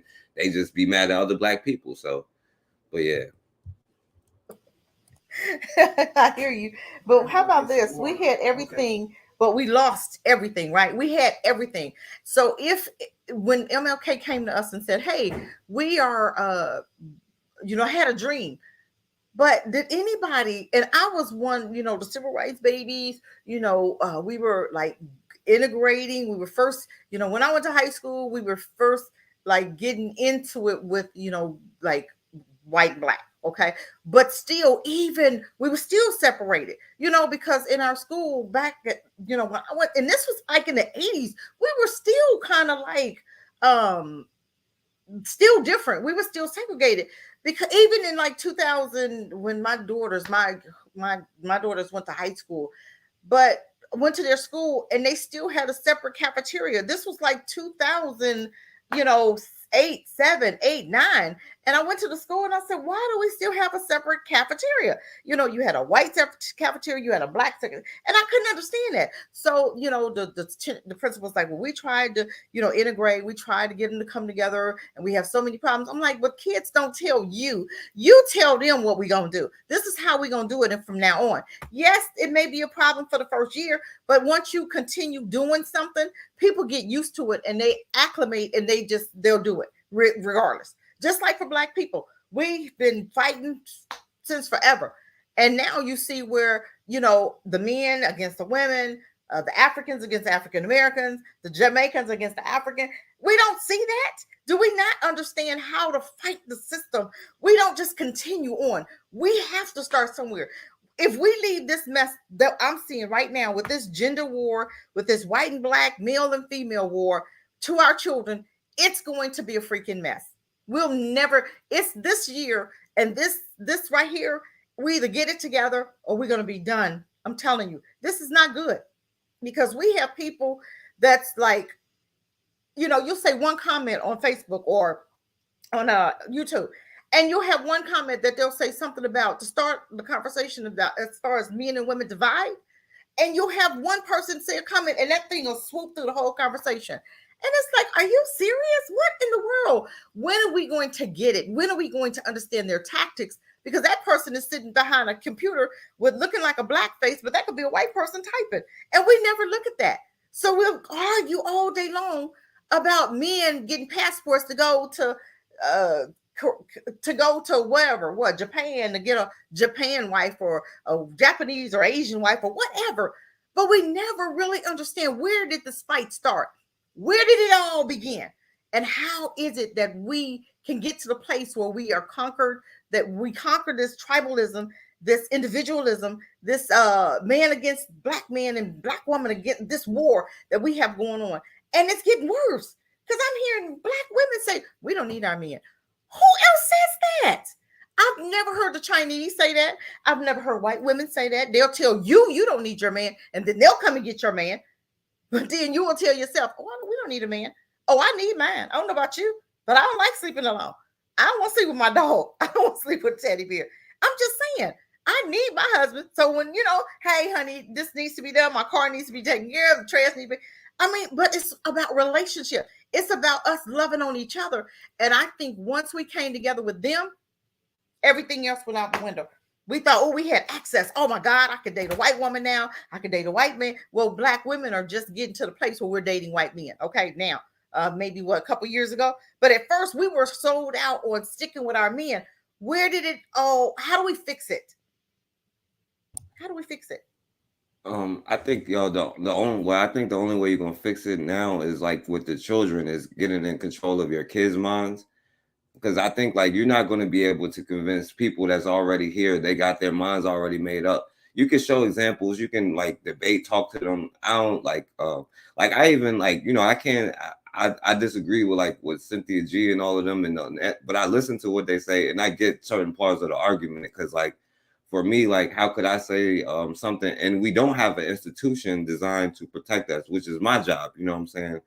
And I think that Black people, like, we may have had problems for millions of years. You know what I'm saying? But I don't think European problems are our problems. You know what I'm saying? I think that we have taken the arguments that they have with each other, and then we looking at each other the same way because we understood like there is no like, you know. A man and woman need each other. That's why nature put men and women together to have children because you both are important. We see what happened if you take the fathers out of the home, the community is destroyed. You don't want to know what happened if you take the mother out of the home. Community is going to be destroyed. But the only way that you're going to be able to change any minds is by the children. Like you were saying, like you go to school and you get comfortable. Like I graduated in '05. Like we had one cafeteria, but like the school district, like in Richmond public schools, they have white schools, they have Black schools. Like 5 white people go to the Black school, like 5 Black people go to the white school. So it's still segregated. You know what I'm saying? So like that's the issue. We allowed white women, who was probably the most dangerous species in the universe, to teach our children, who are most of our teachers. And you know what I'm saying? And a lot of us have this radical integration mindset, but that's never gonna work. And that's why we keep inheriting their problems. Like, and then you can't go to Asia somewhere because you know what I'm saying, like they feel the same way about us the same way that they do. You know what I'm saying? Like they try to fit in with whiteness. All these other groups try to fit in whiteness. You can't escape it. You know what I'm saying? That's why I get it because like I seen the whole MGTOW thing, like where the Black man was trying to be like the white dudes, you know what I'm saying? And the white dudes didn't accept them, and God forbid if they mess with a white girl, because they put a white girl on a pedestal or whatever. And if they went around them white boys with that, they start getting called the N-word, so they had to be the Black MGTOW now, you know what I'm saying? But it makes no sense because like, I think it's weak because there's a brother that be coming around sometimes that be saying that. But I think it's weak because you say that about Black women, but you have no smoke about anybody else. You know what I'm saying? And I think you just try to pick on somebody who you think you can pick on. So, but yeah, I'll pass the mic. Yes, I'm telling you, when you talk about educating our own, I believe that's the key. Because right now, this educational system that I'm looking at right now with our children, if we don't get a hold of that, our children are going to be some very confused individuals, and it's going to be a mess. I'm telling you, I don't know how many Black students or Black students, Black parents actually go into these schools sometimes just to listen. I don't think we have time to listen. But if you saw what I saw, because I've been in these schools, I've been going for the last couple years, right? Last year to really get the foundation. This year went in there and I'm looking at it, I'm like, does the teacher see? You got boys walking around in damn dresses. What the hell? What do you mean? What happened to dress code? Seriously, that's not a dress code. Why are we allowing it? And I mean, we got boys with wigs and makeup and nails and heels. And I'm like, why is this even, why? Why? But what parent will let your child out the house like that? Seriously, we don't believe that we have a certain code, okay? Because we've never been given that code of behavior. But there is a certain code of behavior that we as Black people have to live by. God, they can do anything they want. They never get punished, right? But we as Black folk, we have a certain code that we have to live by. And that's not it. But we are so blinded right now that we would actually allow, hold on, let me get my battery's going. Hold on, let me just grab my charger. Hold on. Oh my goodness. Oh, sorry, y'all. Okay, I got it. But we would just can you guys hear me? Okay, but we would continue to allow certain things to happen with our children. We would allow them to now the Jews don't allow enemies to educate their children. Do you see the Jews allowing the Germans to educate their children? No, they don't do that. Do you see anybody else allowing enemies to educate their children? No, they don't. Why? Because they know better. Why would you? You cannot give your enemies your child's mind, because guess what? I could change a whole generation by just getting one child's mind. I can change a whole generation by educating your children, and we still have not understood that. We still don't get it. We still fail to realize that that is the most dangerous thing that we could ever do, is allowing them to educate our children. Also, Willie Lynch, you talked about why we do what we do. Willie Lynch, it started. That's a real letter that we fail to understand, that letter tells us about the woman and how to divide the families and allow women to educate not educate, but allow the women to parent the child only and take the men out of the homes. That's in the Willie Lynch letter. And we still doing it. We still allowing them to do that to us. So when we sit up here and say, oh, I don't need a man. Are you serious? Why not? Why not? What you going to do? You got some stuff getting ready to come on this earth. You're going to need your man to protect you. Because, yeah, we going more women. You have more women going to the range now. Why? Because our men aren't there. Because we told them we don't need them. We can do this. We can do this by ourselves. We can fight an intruder ourselves. We can fight another man ourselves. I can't find a man I don't even want to try. I already know that. So why is it that this is okay? We don't see the tactics. We act like we don't know how they operate. And until we learn the tactics of how they operate, nothing will ever change. Nothing will ever change. I want to talk more. I want to get back into the Deacons of Defense. I really want to talk about that. I just want to do this maybe about 15 more minutes, you guys. Y'all hang in there. Anything else you want to say right now on forecast? No, I'm listening. Yeah, I agree with everything you just said. Okay. I keep on looking for my cord, but let me see. So let's talk about this. Go back to this Deacons of Defense. Really want to see what that was all about. And if you have anything, just chime on in. Okay. The members of Deacons of Defense were average African Americans and everyday citizens. A good part of the group also consists of Army veterans. And that's what I'm saying. The Army veterans, where are our veterans that could get in here and help us to fight the good fight? We're the veterans, okay? They know how this thing works. They know what to do, but I don't see them. You know, you got time. Veterans, after you get out the service, you're what, 40 years old, maybe 35, 40? Why aren't you at these schools? Why aren't you at the schools, patrolling the schools? Why aren't you patrolling your neighborhoods? Why are you not doing what you were put on this earth to do? I don't understand it. So they sort of, go ahead. No, yeah, I want to say about the veterans real quick. Like, those used to be the people that came back. Like, you know, they like 1919 was Red Summer, but it was actually because Black people was fighting back, because Black people was armed and came back from the war and had the guns and stuff like that. And like with veterans today, you know, Black people generally be like, yo, I'm not a Black soldier, I'm an American soldier. You know what I'm saying? That's where our veterans gone to defend their institutions, you know. But yeah, they brainwashed our veterans. They have that brainwashed our veterans. I see so many of our children going into the service. I met one on Friday because I was talking to her about the foundation. And she said, this is Friday, this is my last day. I said, where are you going? She said, I'm going to the Navy. I was so upset. I'm like, why are you going to the Navy? She said, she just didn't know why. And I'm like, well, you know, we're getting ready to go into a war, right? They're pretty much on the verge right now. And you're getting ready to go in now. I said, and you're going to go and fight for oil. It's not fighting for other people's lives. You're going to fight for another country to be free. And your country, you're not free here in your own country. I don't understand why we as Black people have not gotten to the place where we are not even allowing our children to go. I talked about going to the service against my kids going to the service since they were babies. They didn't even have the service anywhere in their minds. Because I said, until Reagan sends their daughters, Nixon or whoever, okay, Bush send their kids or whoever, let Biden send his crackhead son. This is what I'm saying. And when my kids were little, I used to say, when Obama's daughters go to service, then you can go. But if they don't send their daughters, they don't send their kids. Bush's daughters, he had twins, right? Why didn't either one of his daughters go to the service? Why they didn't talk their children into going to the service? You never see the senator or Congress kids going to anywhere but to college to become your business owners, right? To become business owners that you work for. But this is not something that we understand. We fail to realize what's really going on here. They are training our children to be servants, okay? And we don't have a. I seen on a video where a little boy was saying, "Oh, the dad said, where you want to be? We're training him to work for whatever job that he was training the child to work for." And I'm like, look at there. We even teaching babies to be workers. We're not teaching them to be entrepreneurs. We're not teaching them to be business owners. We're not teaching them to do anything but work for white folk to make them rich.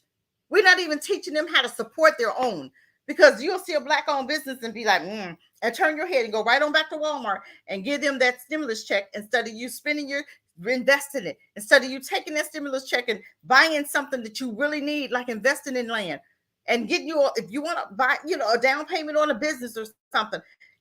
That money was for you to do something with. But I've seen people buying TVs, went right to Walmart and bought a $1,500 TV. That's crazy. $1,200 TV. Why? What you gonna do? Take it to an apartment? Why could you save that money for a down payment on the house or rent to own or something? It's programs here that we can do better. We can do stuff with, okay? But we're not even thinking. We're not even on that level. That's crazy. So let's just talk a little bit. Okay, it says what? A good part of the group also consists of Army veterans, which is good, okay? And served in the Korean War and Second World War. The military training and experience of those veterans helped the Deacons of Defense to stand up to the KKK. Do you hear that? They was helping. They was standing up against the KKK. Okay. What did they do? Okay. The actions and operations of the Deacons of Defense could not all be highlighted in the article because they were massive. The most notable contributions to the Deacons of Defense were toward enforcing the civil and political rights of African Americans. Okay. They were making sure things was getting done. The Deacons helped to protect Martin Luther King during the Civil Rights era. During the time MLK was a top enemy of the KKK, the Klan saw MLK as the face of African American resistance to white dominance. And they still consider us as resistant to white dominance, okay? So that's why they kill you in the street, but because they're using the police officers, they're using the judges now, they're using the doctors against us.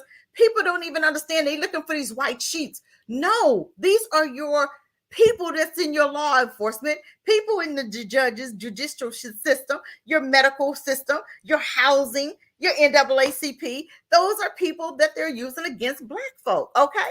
So to them, his assassination will dwindle the fire of black resistance. But MLK was protected by the Deacons as he traveled across the states. I don't know what happened to him, but the Deacons also protected civil rights workers of the Congress of Racial Equality. What is that? The Congress of Racial Equality. They must have gone out because I haven't heard of them since. No, okay, that's that group. That's that group core with like John Lewis and them walking across like the bridge and stuff. Okay, I'm not even gonna go there because he's dead. I'm gonna honor the dead. Okay. During the civil rights era, CORE traveled across Louisiana, Mississippi, and other states to register African American voters. Okay. CORE also engaged in civil rights seminars to sensitize African Americans about their fundamental rights. Due to the public segregation, okay, the majority of these seminars were hosted in churches under the protection of the Deacons of Defense. Those are your think tanks that we still need. Why aren't we still doing this? This used to be done. Why aren't we still doing this? It makes no sense. Okay. How did the DOD operate? The DOD operated in groups. They held meetings in their homes, churches, and Black communities. They also went around in their numbers to protect African American and civil rights activists. For instance, in the 1964, the Deacons of Defense showed up when local authorities threatened the desegregation of students in the Jonesboro, Louisiana high school. The actions operates and arms carried by the Deacons helped curb the action of the KKK during the civil rights era. Man, I'm telling you, we need to get back to this. We need to. Okay. Sadly, the actions of the Deacons of Defense reduced after 1970, but this was because the civil rights and political rights of African Americans were being respected after 68. Okay, but was it done yet? It wasn't done. Do you see how we get so comfortable and they'll give you an inch. They just give you just a little bit, just like George Floyd. They gave us just a little bit to calm us down. But did they do anything after then? No. They dropped the ball again. See, this is why. Why do we keep doing this? We were on a move. We should have continued it to finish the job. However, in every one of us lies the spirit of struggle that birthed the foundation of the Deacons defense. So I'm very confident that if the need for the Deacons arises again, brave men and women like you, I will answer the call. Is that true? What do you think, Forecast? Is that true? We will answer the call? Yeah. I think if we set an example, there'll be more people that follow. We better do it quick. I know. We need to do it now. We need to do it. It should not have ever left. Because I see people that they said, like Karen Bass, they said, oh, she was with the Black Panthers. You have a lot of folk like John Lewis, Eugene, all these people that were in that, what you call it, the core, but they were sellouts. They were coons. They've been in office since forever, and they did absolutely nothing for Black people. Final words. In summary, the Deacons of Defense were a group of armed African-American men and women who believed and fought for the enforcement of their civil and political rights. The action, words, and sacrifice of these brave individuals laid the foundation for equality and justice in the political and civil sphere of the country. Is that true? I don't think so. You said that their word, did the Deacons offense, they saying they the ones who laid the foundation? They laid the foundation, but they dropped the ball. Yeah, I don't think so. Yeah, I don't think they laid the foundation. They dropped the ball. You have to continue.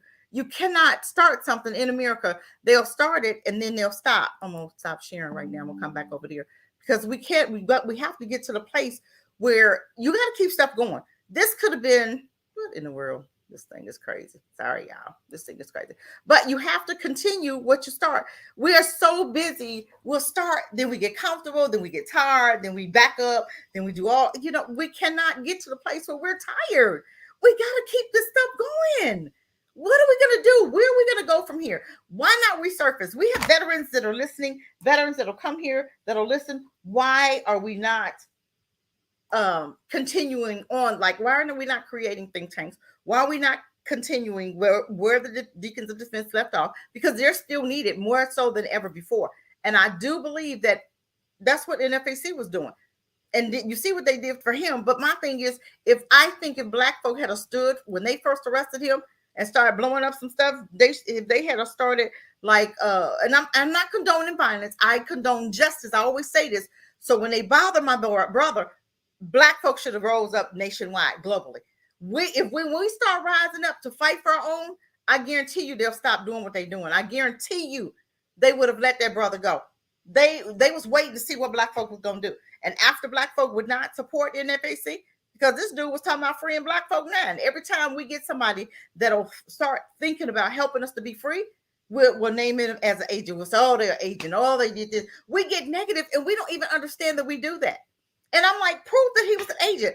Nobody could prove anything. They kept saying, oh, he was at one of Trump's rallies.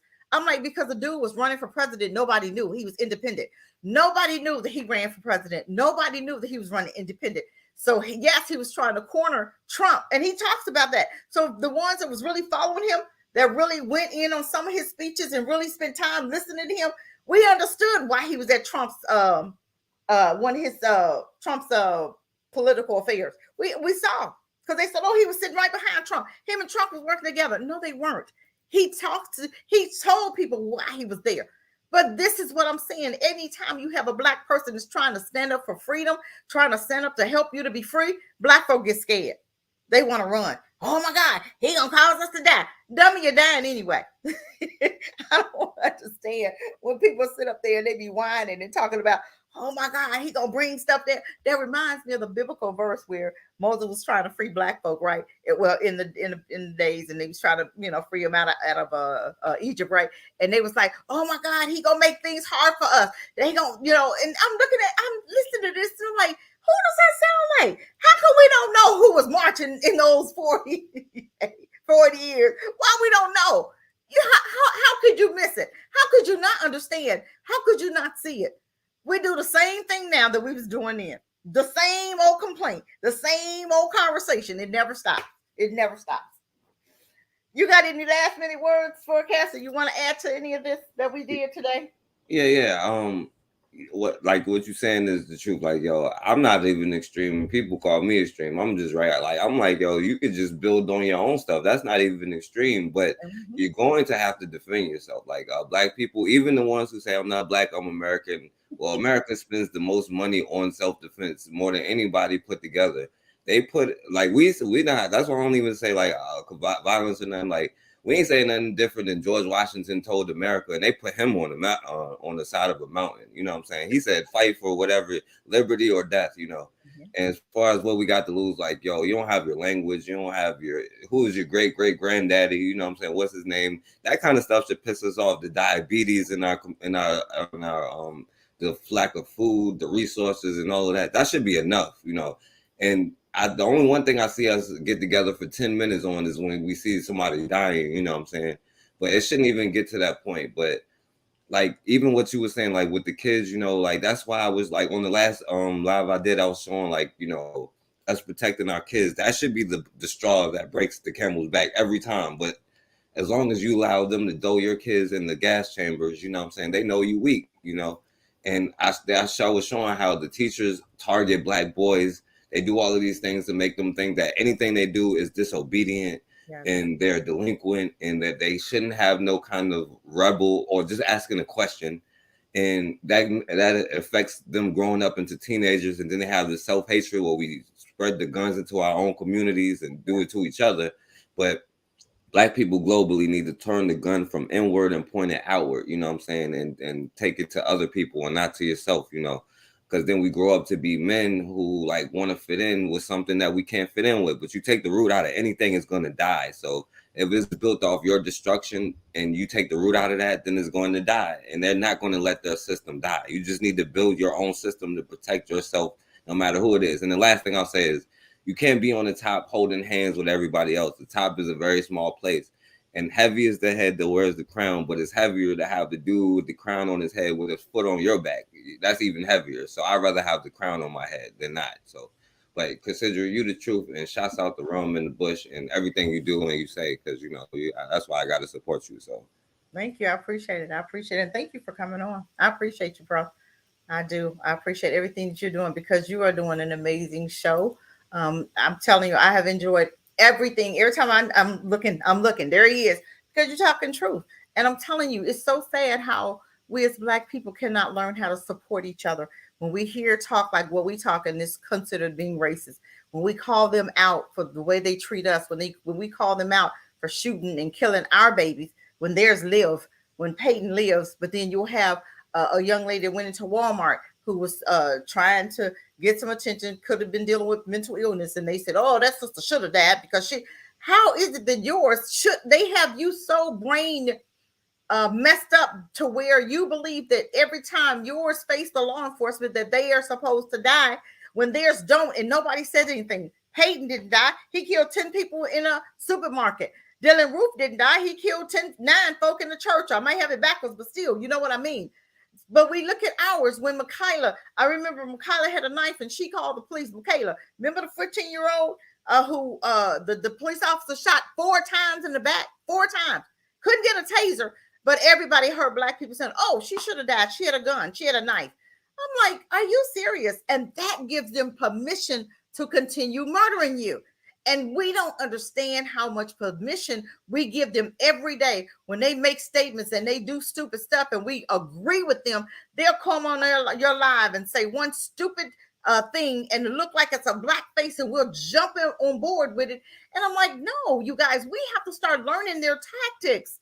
We're not learning from them. We are continuously to follow in the same footsteps that our ancestors followed that died in the battle. Died not even trying to get in the battle. Some of them just died standing there letting the dogs bite them. I didn't agree with that. I agree with Malcolm X was saying, look, eye for an eye, tooth for a tooth. You come over here and slap me, I'm gonna slap the hell out of you. Seriously, I don't believe in you standing up there letting somebody spit in your face. You spit in my face, I'm gonna slap the hell out of you. It's plain and simple. That's what Malcolm X stood for. He didn't stand for violence. He stood for protecting your own self, protecting self. And that's what Malcolm X stood for. But black folk didn't even like that, because I remember they was talking about them. They was talking about it then. Oh, we can't do this. Fighting is not going to solve the issue. But guess what? It solved the issue for white folk, because guess what? Malcolm X, Martin Luther King, they're dead because of violence, because of them standing up and breaking down and fighting and doing what they did to our community. And nobody seems to care. Long as, oh yeah, we gonna let it go. God gonna take care of it. Okay, David in the Bible, he was a battler. He fought. He fought. He didn't let nobody take no land. They came in and took his women and children. What'd he do? He said, we going after them. Let's go. Get it on. Let's go. And that's what he did. And he won. But we want to keep this mindset that, oh, God got us. He going to take care of us. No, we have to go to battle. We have to stand up for our families. We have to stand up for our children. And that 4-year-old baby shouldn't be dead today, for one, because we should stop trusting people that don't like you. These people have shown you over and over and over and over how they feel about you. And we still keep trusting them. Every day you hear something stupid going, and they'll say, oh my God, I don't believe this is still going in 2023. Where have you been? It's been going on. It never stopped. But this was when baby boomers dropped the ball. We got free. We were allowed to go to school with them, not knowing that they was going to take your baby's mind and warp them. And that's exactly what they did. Now they teaching our babies, you can sleep with each other. Don't matter. You can be whatever you want to be. Men can chest feed babies. What do you mean chest feed babies? What the hell are you talking about? What real man wants to chest feed a baby? That makes no sense. What real men want to give birth to a baby? Come on. It's just psychological abuse of what they're teaching and what they're doing to our children now. And we as Black parents are allowing it. Nobody's standing up saying, look, you can teach your child that, you're not teaching mine that. What the nearest Black school that I need to go to so that I can take my child out of your racist, dysfunctional schools, and I'm going to put my child in a Black school where they're going to learn their culture and history. Zykes Institute is doing that, and there's other schools, and I'm going to get a list of them, but we have to do something, and we still choose to do nothing every day. We know that it's dysfunction. We know how we fight on our jobs, but we'll stay on that job and we'll work that job till we retire and taking abuse for the next 30 years because we are too lazy and we are too brainwashed to care, too brainwashed to fight, too brainwashed and don't want to fight. We'll sit up there and take the abuse. Then you'll turn around and give them your children 5 days a week, 8 hours a day, and then wonder, why are children acting so crazy? Why? Let's pray for our children so our children can. No, get your children out of their schools. Let's look at what's really going on. Let's look at how did it get here? Why are our children acting so crazy? Where did it all start? It started when you took your child out of a Black school that you owned, out of your Black community that you owned, out of a Black house that you owned, and you allowed them. And you sent them to their schools. You moved into their neighborhoods. And now you can't even find a Black neighborhood because they destroyed them. They either use them as beaches or they use them as what? They done burned them all down, or they using them as parks, or they just got them under lakes. I'm just saying, what the heck? What's going on? Do we care about this history? Do we care about our children? What are we willing to do to change history from this day forth? 2023. What are we as Black people going to do different? Nothing. Because people say, oh, we in the new year. Guess what? If you didn't renew your mind, if you're not ready to fight for life, if you're not ready for justice, if you're not ready to get justice, if you're not ready to do something different, then nothing will change. You'll go right into 2023 looking like it was 1963. Because nothing has changed since 1963 for Black people. Highly favored, welcome. How you doing? Thank you. Nothing has changed for Black people, and they keep telling you to vote. What the hell are we voting for? Can somebody please put it in the chat? What are we voting for? I don't see anybody voting for change. I don't see them telling you they're going to change nothing. You had that preacher, what's the preacher in Georgia? Bakari, what's the man's name? He just ran for Senate in Georgia. Oh God, Warnock, whatever his name was. Yeah, Warnock, I think. Warnock, right? What did he promise black folk? I didn't hear him mention black people not one time, and that's a pastor. These are your pastors. That's not even mentioning you. He couldn't even have nothing to say that he was going to do for black people because he had a whole speech. I didn't hear one thing that he said, I'm going to do for black people. Did you? I didn't hear nothing. I didn't hear nothing that had anything to do with black people in his speeches. But we voted for him in high numbers. Why? Go ahead, forecast. I was just gonna say, yeah, he said something he was gonna do something for the Asians though. Exactly. We got politicians that's telling you that you running out to vote for, you are saving their behinds. But I'm not going to tell you, I have no plans for you, but I'm going to go over here and do this for the Asians. What the hell? And nobody thought anything wrong with that. And we voted for him, ran out and voted him because we didn't want Herschel Walker. What the hell's the difference? What was the difference in Herschel Walker and this Warnock person? I didn't hear no different because both of them are idiots. Because both of them work for white supremacy. Nobody was going to still do anything for black people. So if you tell me, oh, I'd rather have him than Herschel Walker, you're the dummy too. Because I didn't hear him say nothing that he was going to do different. I don't care if Batman get up in there. Because ain't nobody going to do nothing for black people unless we start voting and running for these local offices ourselves. Until you start running for mayor, Congress, Senate. But I believe locally, you have a better chance because we can get reparations locally. You can run for mayor and get reparations locally. I'm just saying, it's time for us to wake up, and it's time to hold our politicians accountable. We have people that's been in office for 30 years, like James Clyburn. He's been in office 30 years. What has he done for South Carolina? Then you had a new guy, Marcel Dixon, right, who was talking about doing stuff for black people. Y'all asses wouldn't even vote for the boy. What do we really want change? Do we really, South Carolina, want change? I've heard of a couple people that was willing to run in South Carolina that was talking about doing for black people, not just for LGBT, not for the Asians, for black people. Dixon mentioned black people. I'm going to do this for black people. Do you think black folk ran out and voted for him in mass numbers? No. Who did they vote for? They put the same dummy that's been in office for 30 years. They put him right back in office who didn't promise black folk nothing. Now that to me is mental illness. I'm going to say it. I'm going to keep saying it. Mental illness is what we suffer with. No, I shouldn't even say that. I say Willie Lynch syndrome because that's what it is. Because they tell you Willie Lynch don't exist. Oh, I have proof that it does. And we all have proof that it does. But they want to tell you, oh, it's not true. We don't believe in Willie Lynch. That's not true. I'm telling you, you break that Willie Lynch thing down, which I think I'm going to do next week. Haven't decided. I've done it before in the past.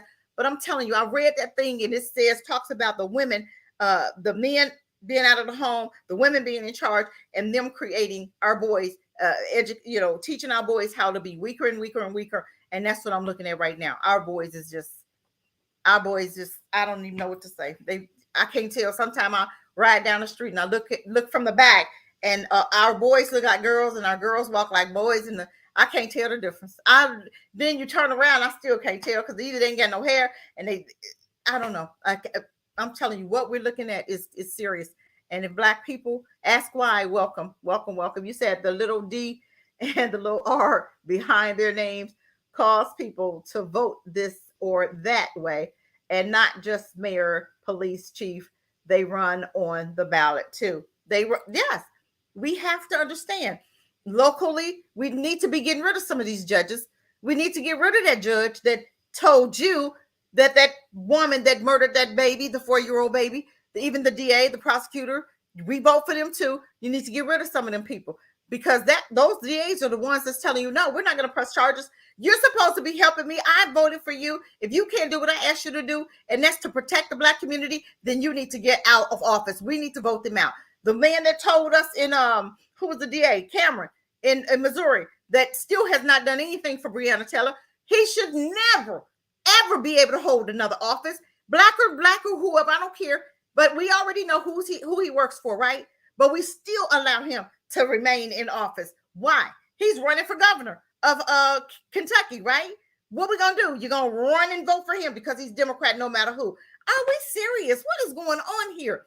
We can't even hold this the DA in what's that? What a boy, the little 13-year-old. That DA Gary, we can't even hold him liable.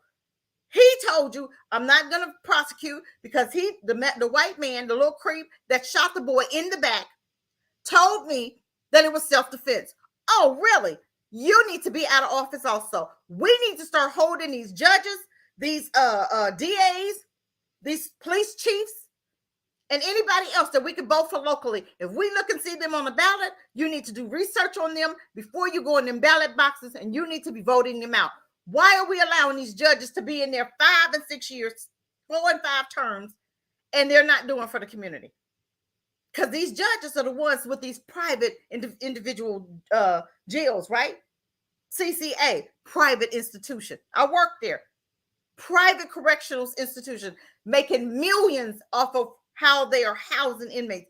The state pays them $100 at that time per day per inmate. So that they making some good money, right? The state. I'm telling you, this is crazy, but we don't say anything. We see stuff because it's not happening to me. I don't see nothing. I'm going to mind my business. Okay, keep minding your business. Your children going to be walking around here looking crazy. They're going to be looking crazy. You ain't going to be able, you can't tell. It's going to be a mess. It's going to be, I'm telling you, it's not going to be good. And if we don't do something, Black family, if we don't do something, I'm telling you, it's not going to be good for us. I'm telling you, it's not going to be good for us. It's almost scary to think about where we're going to be in another couple of years. Where we're going to be in another 5 years. Anything else forecast? No, I agree with everything you was just saying. Yeah, that's 100% facts. Like, we got to do it now or never. You know what I'm saying? Then maybe the next generation will have a chance. You know, It better be now. And this is why I've built Ram in the Bush. This is why build our own tables. But do you not know? I have companies that are ready, looking for people, and I can't find them. I've been to the reentry program. I've been to the schools. I'm talking to the judges this week, because I have to go through a person to get to the judges to show them what I want. I want them, instead of you sending them but we all know what's going to happen with that. I already know what's going to happen. You think they're going to send those boys? If you've been making millions of dollars through the prison industry, do you really believe that I'm going to come there and make a difference? Do you really believe that they're going to send their boys to my foundation? I know they're not, but I'm going to at least try. I'm going to at least put it out there that I tried. But I'm going to tell you what, we as Black people need to be filing lawsuits in America across the board. And I wish we can find an attorney that would be willing to file these lawsuits across the board, crimes against humanity, because what they've done and doing to Black people, just like the Black farmers was trying to get money. Do you not know all the money that the white farmers got? The Black farmers have to file a lawsuit to get their money. They still have not they're losing their farms every day, but they still have not gotten justice. They told them they're going to give them a certain amount of money. The white farmers filed an injunction, filed a lawsuit saying, oh, it's discrimination that you're giving only to the Black folk and you're not giving to us. Well, damn, you've been getting money all these years. What you talking about? You've been getting money from the banks that Black folk couldn't even get. But ain't nobody say nothing. We as Black people, when stuff like this happened, we should have rose up and we should have gotten a lawsuit going against, because Biden gave the Chinese a hate crime bill but didn't give Black folk one. Why didn't we write a lawsuit? Why didn't we say anything? Black folk, nobody stood up. But then yet you talking about reparations, you got the Mexicans coming talking about, we know what y'all getting reparations for. You need to shut the hell up. You just got here to this country. You need to sit down and shut up. Talking about, we need this. You already got reparations. You got money before us. Biden just gave the Mexicans a check, did he not? He just gave the Asians a check, Pacific Islanders a check. You gave everybody a check that wasn't born on this ground, that didn't build America, that's died for America. You gave them a check and didn't give Black folk who died for America. You didn't give us a check who built America. You didn't give us a check we were here first. We built all of this. But you didn't give us a check. But you want to sit up there and tell us what we don't qualify for. We should have been the first one with a hate crime bill. Because from what I'm seeing, I ain't seen no agents being hung. Have you? I haven't seen agents being gunned down. I haven't seen agents going through. Police aren't killing Asians, are they? How many agents have you seen gunned down by police? How many agents have you seen hung up on Walmart's property? How many agents have you seen hanging from apartment buildings? How many agents have you seen being gunned down, heads blown up? How many? Any? I haven't seen that. But you gave They gave them a hate crime bill before you gave black folk, melanated folk, and we still waiting. But we'll run to the polls and vote for somebody that ain't told you they're gonna do nothing for you. That's told you I'm gonna do this and this for the Asians, but when it comes to black people, won't even say black out of his mouth. But you'll run and support them no matter what. But I told you guys I don't like doing lives. I don't like to do long lives, but this is longer. But it was much needed. We got a lot of things out cleared and up in the air. But we got to do something, family. I don't know. We have veterans. If we have veterans listening, I hope and pray. I can't do everything. I would form that if I could. I will form another Deacons of the Fist if I could. I just can't do everything. I got enough on my plate right now. I wish we could find some lawyers that were brave enough to start filing lawsuits against inhumane treatment and amongst melanated black folk. I'm not talking about for everybody else. I wish we had lawyers that can start FBI. We could have a relationship with the FBI. That stuff that local DAs or prosecutors won't handle. We take the one like the 13-year-old boy who the man is still out and about. That the FBI should be on that case right now. Okay, you won't do it. Let the FBI do it or black people do it. We have our own investigating team. That's why Ram Bush was made. We want to do the investigating. We want to do the security. We want to do all of that. But it's going to take us time. We got to find the bodies. We're looking for bodies. We got the jobs. We just need the bodies to fill it. But it's going to take us doing things for us. It's going to take us doing what we need to do. It's going to take us to get busy to make a difference in our community. We can no longer wait for other people to do for us. We've waited long enough and nobody's doing anything because, look, they look at you and say, you don't take care of your community, we take care of ours. But we got people in office that we should be holding accountable, that if we put you in office and we give you a vote, that you are bound to do something. We're going to hold you accountable and you are going to do for black folk. If you can't do for black folk, then you have to tell us before we put you in office, before we cast one vote that you're going to do for black folk. If you don't do that, then guess what? We won't vote for you. We won't vote. But Forecast, thank you so much. I appreciate you. Keep doing the amazing job that you're doing. Go ahead. That's a great live. Thank you. But we're going to end now. Peace, family. I love you. Thank you. I appreciate you guys. And we're going to do this again next Saturday or Sunday. But if I change the time, y'all bear with me. Delusion. Yes, we're over. Over there. Over where? Peace, you guys. Family, take care. Thank you for everything. And we'll talk later. Bye for now.